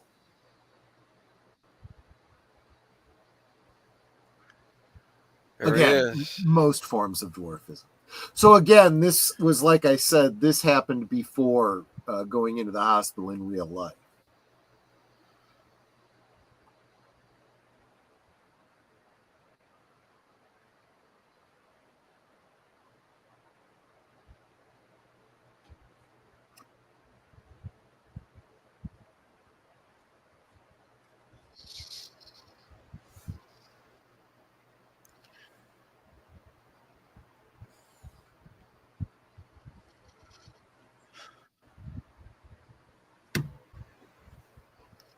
This person's just doing spitballs at different Yep. people. Yep. I mean, it's not like he was specifically waiting for Merrick. He had no idea. He's just doing that to random people.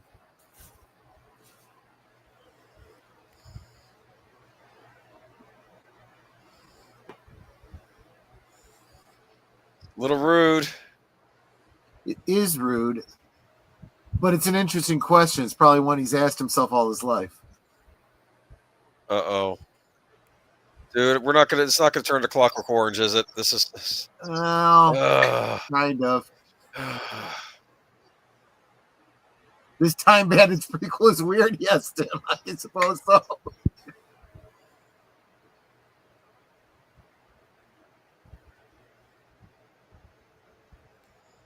I agree, Tim. You do feel sorry for him. Yep. But there's also a lot of things to be inspired about by him. It's like, I just want to get away from those kids that were trying to hurt me.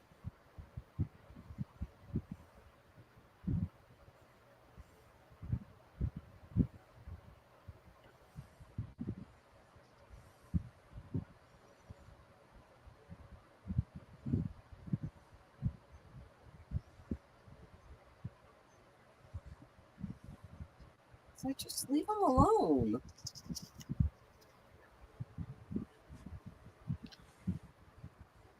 Also, keep in mind, he has a hard time breathing at the best of times.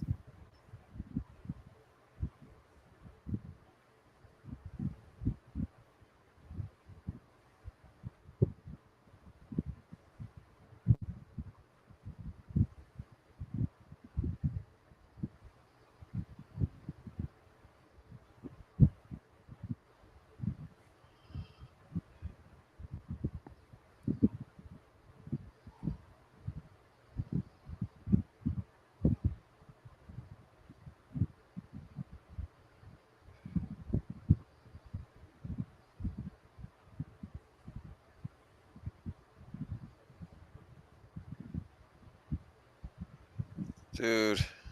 Yeah.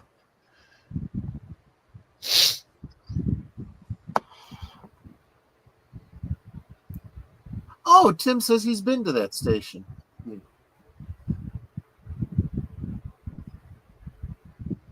You think? There's nobody else that's going to look like him. Well, if she hasn't seen him directly, she's going based on description.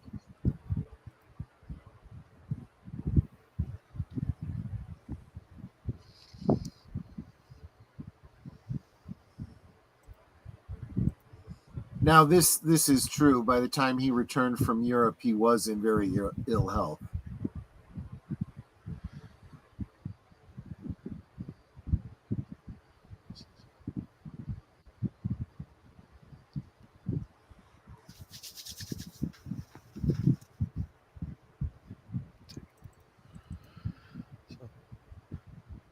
You see the restored church in the background there. Honestly, if you get an opportunity to look up, you know, the sculpture that he actually built, it's actually better than the one in the movie. A lot of detail, a lot of color.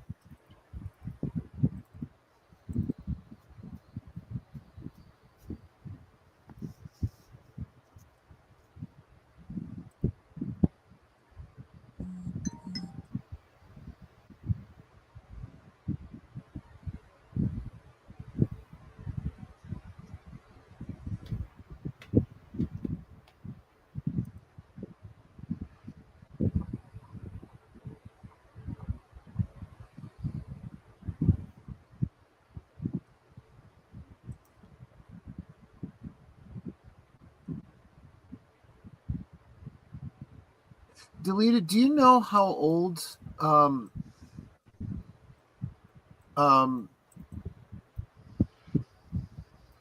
you know how old what's his name? John Hurt was when he played this role? What year was this? I'm not sure. This was 80. They said he probably filmed it in 79, 80. Yeah. It's been after I, Claudius, then.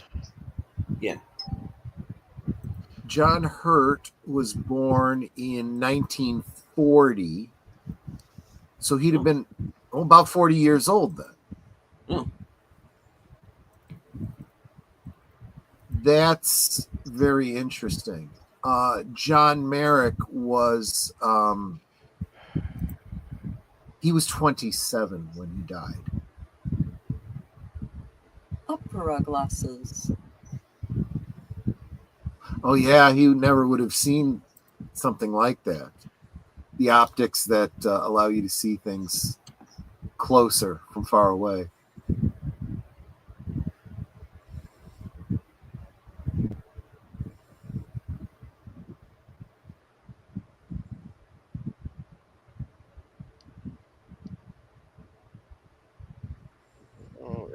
This is the Anne Bancroft play, right? Right.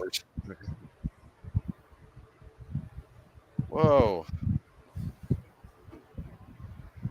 What play is this? I don't know, but Paddington. Oh, is it? Okay. No, I don't know. I'm just joking. I'm saying I saw. No, Paddington wasn't written until I know years Okay. off. Yeah. Paddington's old, but not that old. Yeah. I am guessing that this is although I don't think this is the music from it, the Nutcracker.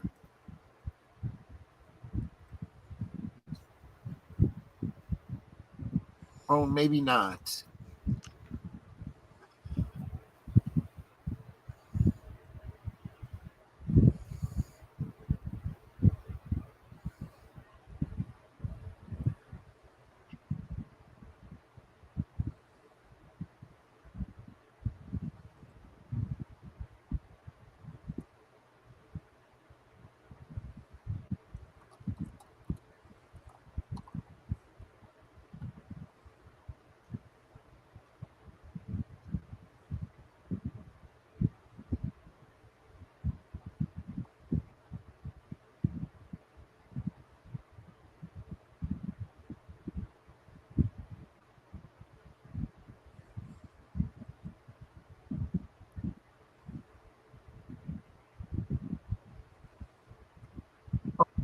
Okay, I was just looking it up. Apparently, it's some Christmas pantomime that was performed at the Theater Royale at Drury Lane.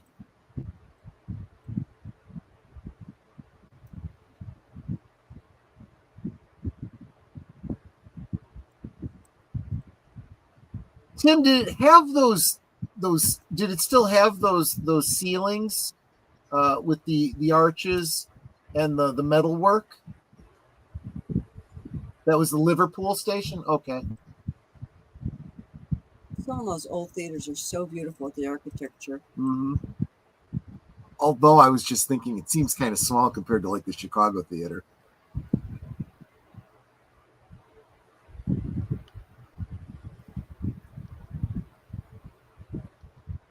That's cool.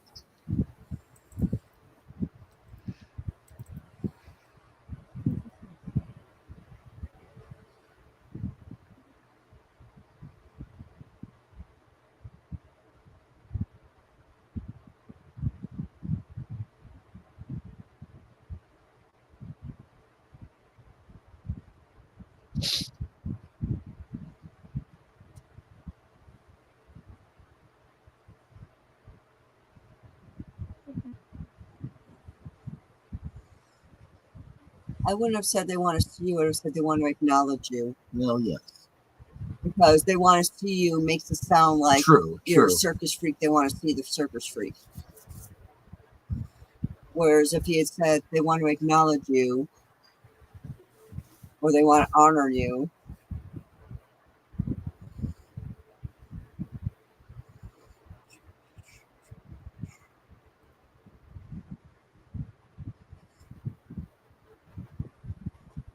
His hair looks thicker.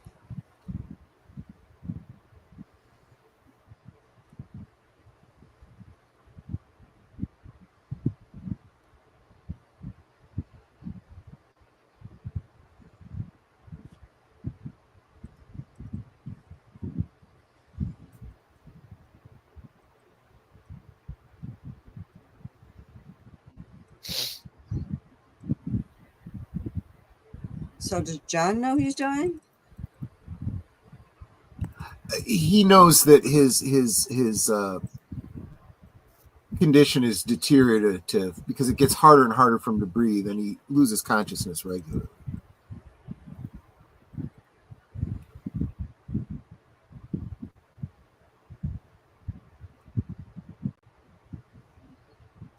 I'm not sure how clear it is from the film, but his facial growths continued to grow, and his head became heavier and heavier, and the last 4 years of his life were very, very difficult.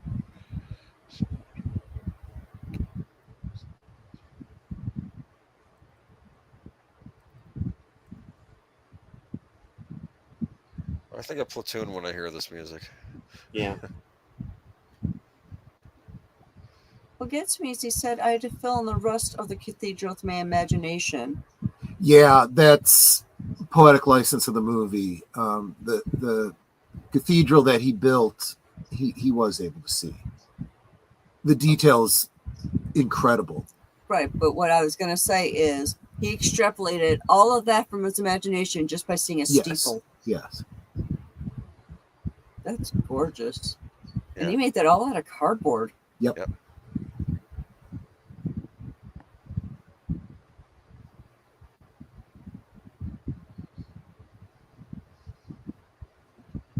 This is going to sound trite, but you can actually download cardstock, cutout. You can download. I don't think they had like those back. No, they did not. His time. No, they did not. But there were things like this that you could find in books, and you could trace them and cut them out of cardstock. There were activity books for kids to do that.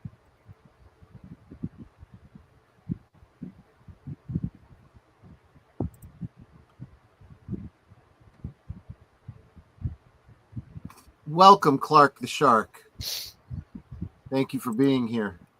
Yes, you're absolutely right.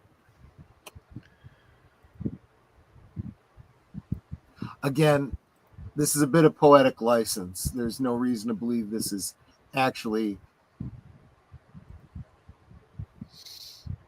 There's a lot of speculation about his death.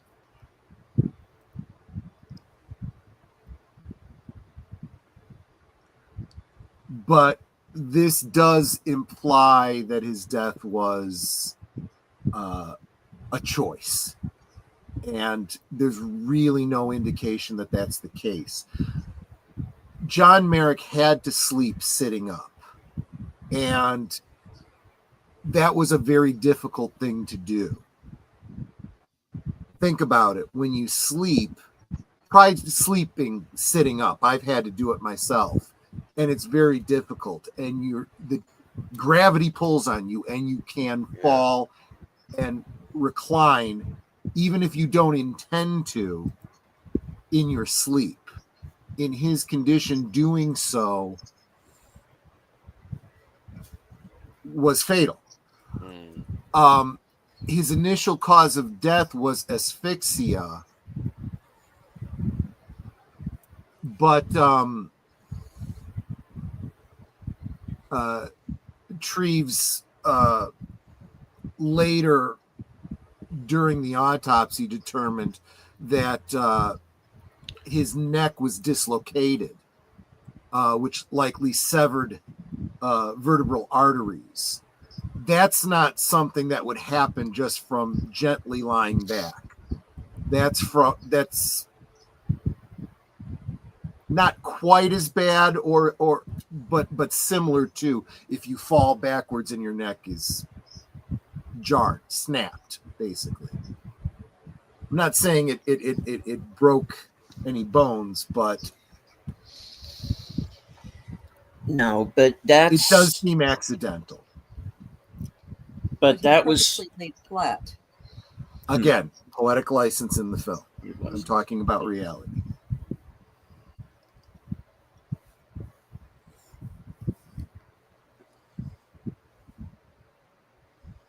There's his mother. Oh, it's Maria Sirtis. Yeah, kind of. There's his mother. Yeah. Oh, that was his mother. The other one was that's right. Anne That's Bancroft's right. character. They got the picture back. That's good. Right. Yes. Yeah. I expect to see a little Quasimodo in the Right. tower there. Right.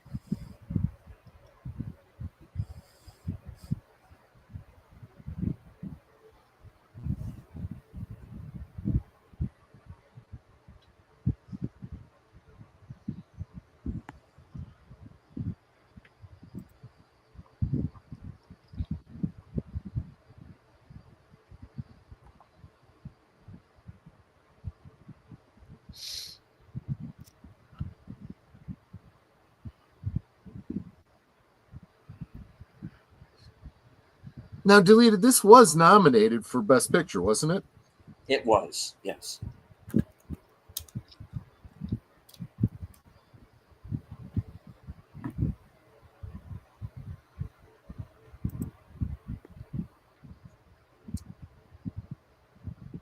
And Best Director. Mm-hmm.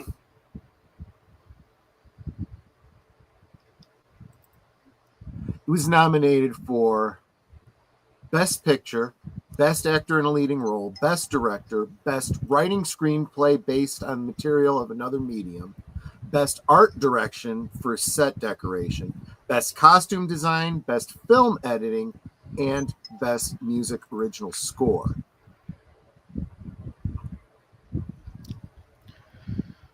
Oh, I'm sorry. Those were the wins. It was nominated for 22 categories.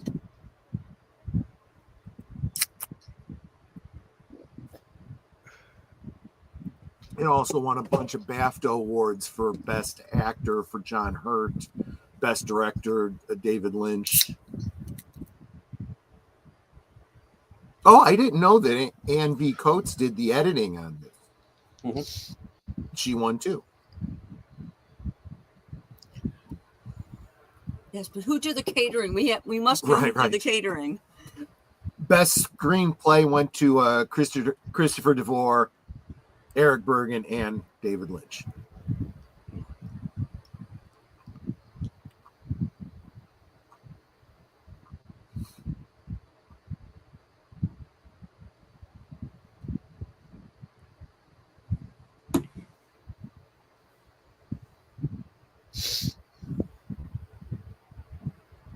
It even won Best Foreign Film from the Turkish Film Critics Association.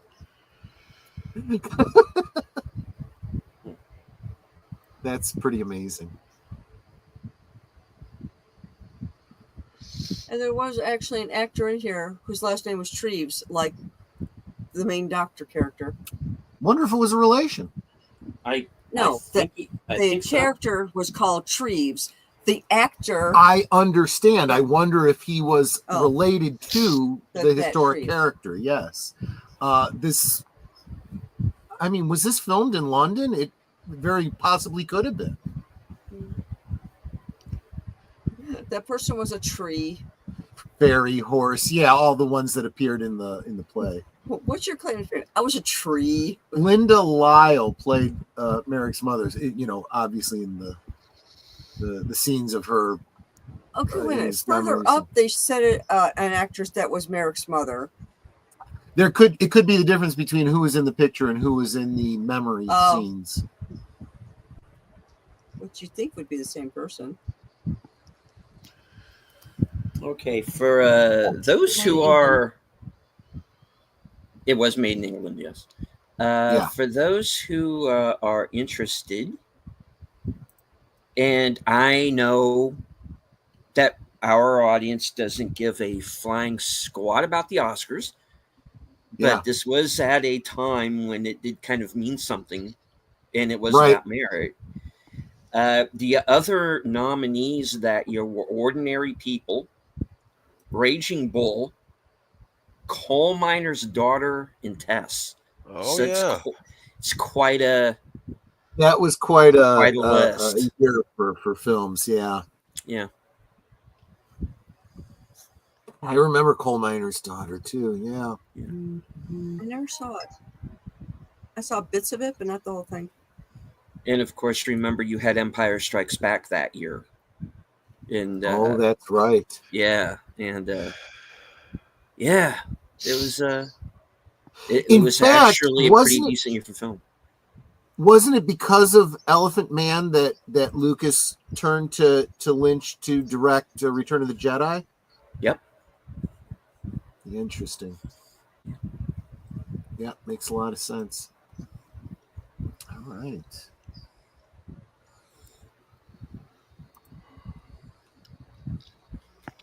All right.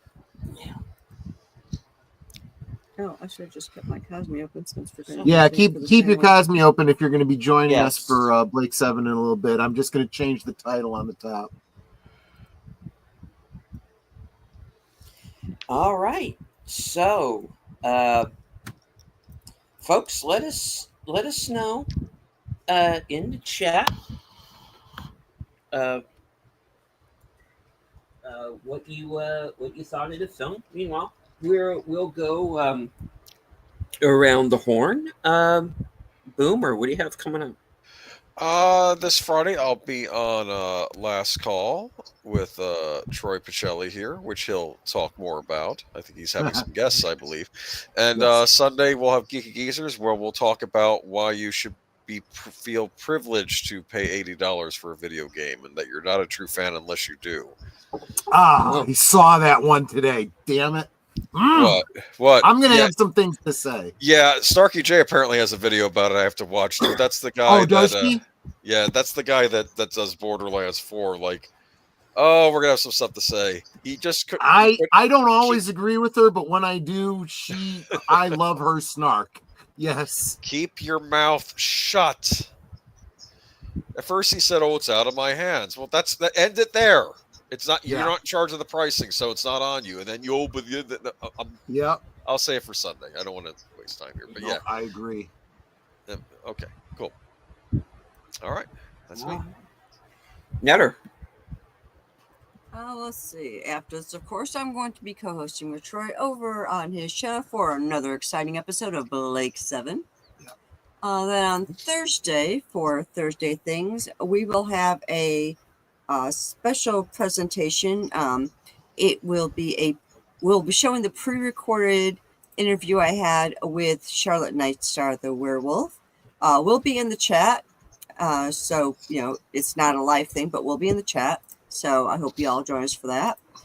If you are interested in being a guest on Thursday Things, drop me a DM on Twitter. I'm happy to have you on. Whether it's to grow your channel, or maybe you're just really excited about something you want to share with other people, I'm happy to have you on and discuss that thing you're excited about. Let's see. Then Friday night, I'll be co-hosting with Troy over on Last Call. And Saturday, over on Netter's Network, we will be watching Frankenstein Unbound. Mhm. And then, of course, next Tuesday, I'm back here again. Another film with John Hurt, as a matter of fact. That's right. He's a good actor. Yeah. Yes, he is. Yes, he is. All right, Troy. Yep, Blake 7 right after this, episode 3 of season 3, Volcano. Friday, I'll be hanging out with you, Deleted, and Big Al for Near Dark, just before we go into Last Call, where in addition to Netter and Boomer and myself, I will have two guest hosts in Mikey Sue's 4 and Clifton 3D. We're going to be talking about fan films, specifically Star Wars fan films. I'm not sure where they want to go, if they want to branch out from there, but we're going to tell you about some great fan films, and again, why fans are doing the best work, because I'm telling you, Lucasfilm sure isn't. That's what I've got. Oh, and of course, I've got all week, every day at noon Central, 1 Eastern, my liquid lunch. Don't know what I'll be talking about the next couple days, but I'm sure I'll be talking about booze on Friday. So if you can join me for an hour in the middle of the day, love to sit and chat with you. And that's it for me. Right on. That brings things on over to myself. Let's see. Earlier this evening, I was on the Mystery Movie Night podcast, along with Sin's Corner and Off the Cover. And we were reviewing the new horror movie, Bring Her Back, from the makers of Talk to Me. So please check that video out. Thursday, Action Theater returns to its regular time slot. Thursdays at 4:30 p.m. Eastern. And this week we are going to be watching the classic 1981 Wolfgang Petersen film Das Boot. It's not about boots. Right. No, it's about Das Boot is a brilliant movie. Yeah, it's it's perfect. It might be a perfect film. I'll say that. Yes. Go ahead. Sorry. Yeah. All right. So later on that night, after Thursday Things, will of course be my show, Coming Attractions. My chance to hang out and let everybody know what I'm doing, chat space with people, and let everybody know where I'm going to be, including, as Troy said, I'm going to be joining him and Big Al Presents for Films with Friends Near Dark. And Saturday, I'm going to be joining Outlaw Bill once again for Action Theater Extra Dose. We're going to be watching The Guns of Navarone, and it's going to be beginning at 3:30 p.m. And Western Cinema Presents. We are going to be watching Clint Eastwood's film, Cry Macha, from 2021. Yeah. Then, of course, later on that night, 8 p.m., my show Unscripted will be episode 109. And, of course, right after that, of course, will be Geeky Geezers. But after that, come back over to my channel for reserved seats. Guest to be determined.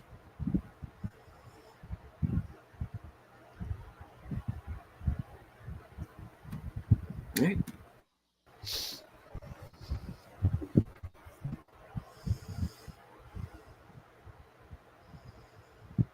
That's what I got. All right, cool.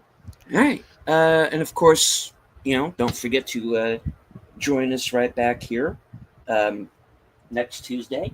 Same bat time, same bat channel for live from Sparkwood 21.